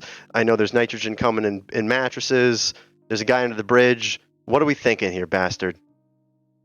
I gotta tell you what.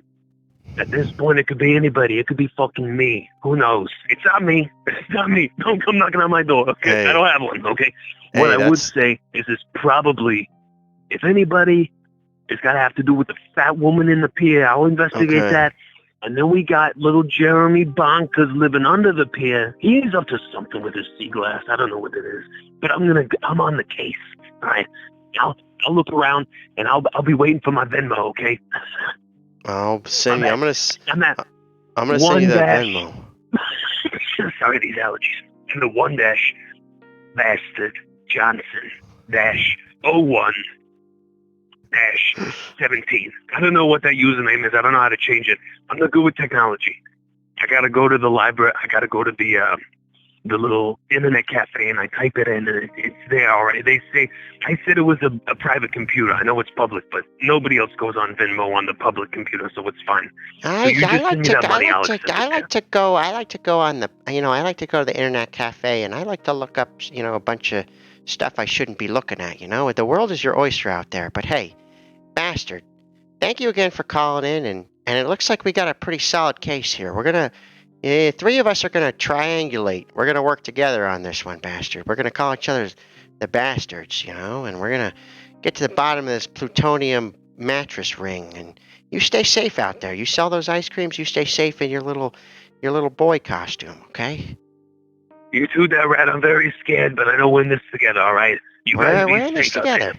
We're gonna be safe out there. You keep being a good detective, all right? Wear the badge with pride, Hey, don't even have a badge, but I'll wear it with pride anyway. None of us have a badge either. Hey, there's been a rad call. I appreciate you calling in. Thanks for calling in. You take have a good night, boys. Stay frosty out there. Stay frosty out there. Yeah, stay safe.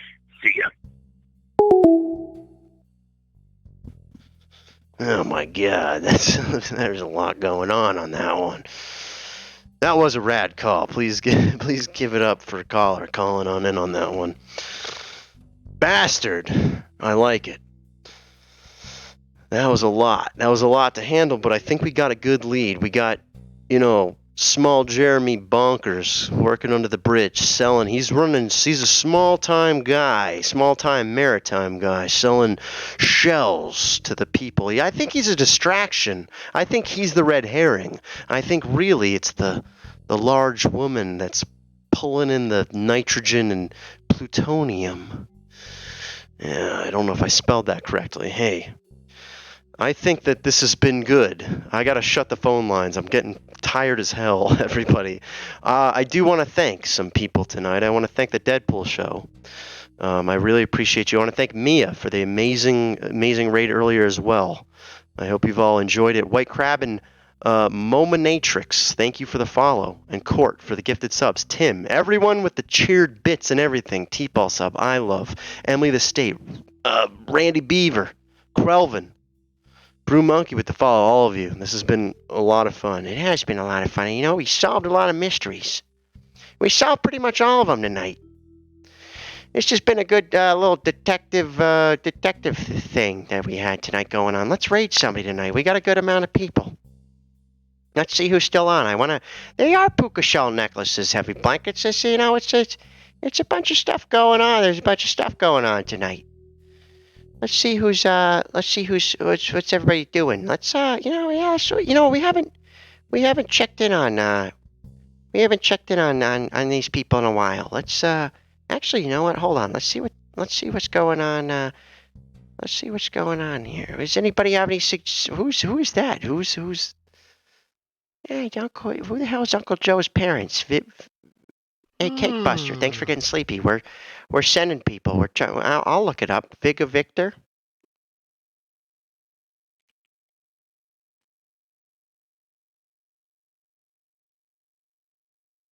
Oh hell yeah! This looks amazing. Is that really them? Yeah, we're sending people there. That sounds great. That's who we're sending all these people to. I don't know who this is, but this sounds like a lot of fun. Hey, I love. Thank you so much for the gifted sub to Cake Buster. Everybody, thanks for the Noir episode. They're doing amazing artwork. I love this kind of stuff. Show them some love, and thanks for taking part in Detective Special with Moneyworms and Dat Rat. Again, thank you so much for hanging out tonight. We got a good noir stuff. Yeah, anytime. All right, everybody, sweet dreams. I'll see you next Wednesday at 9 p.m. Eastern Standard Time on Twitch.tv. Get wrecked.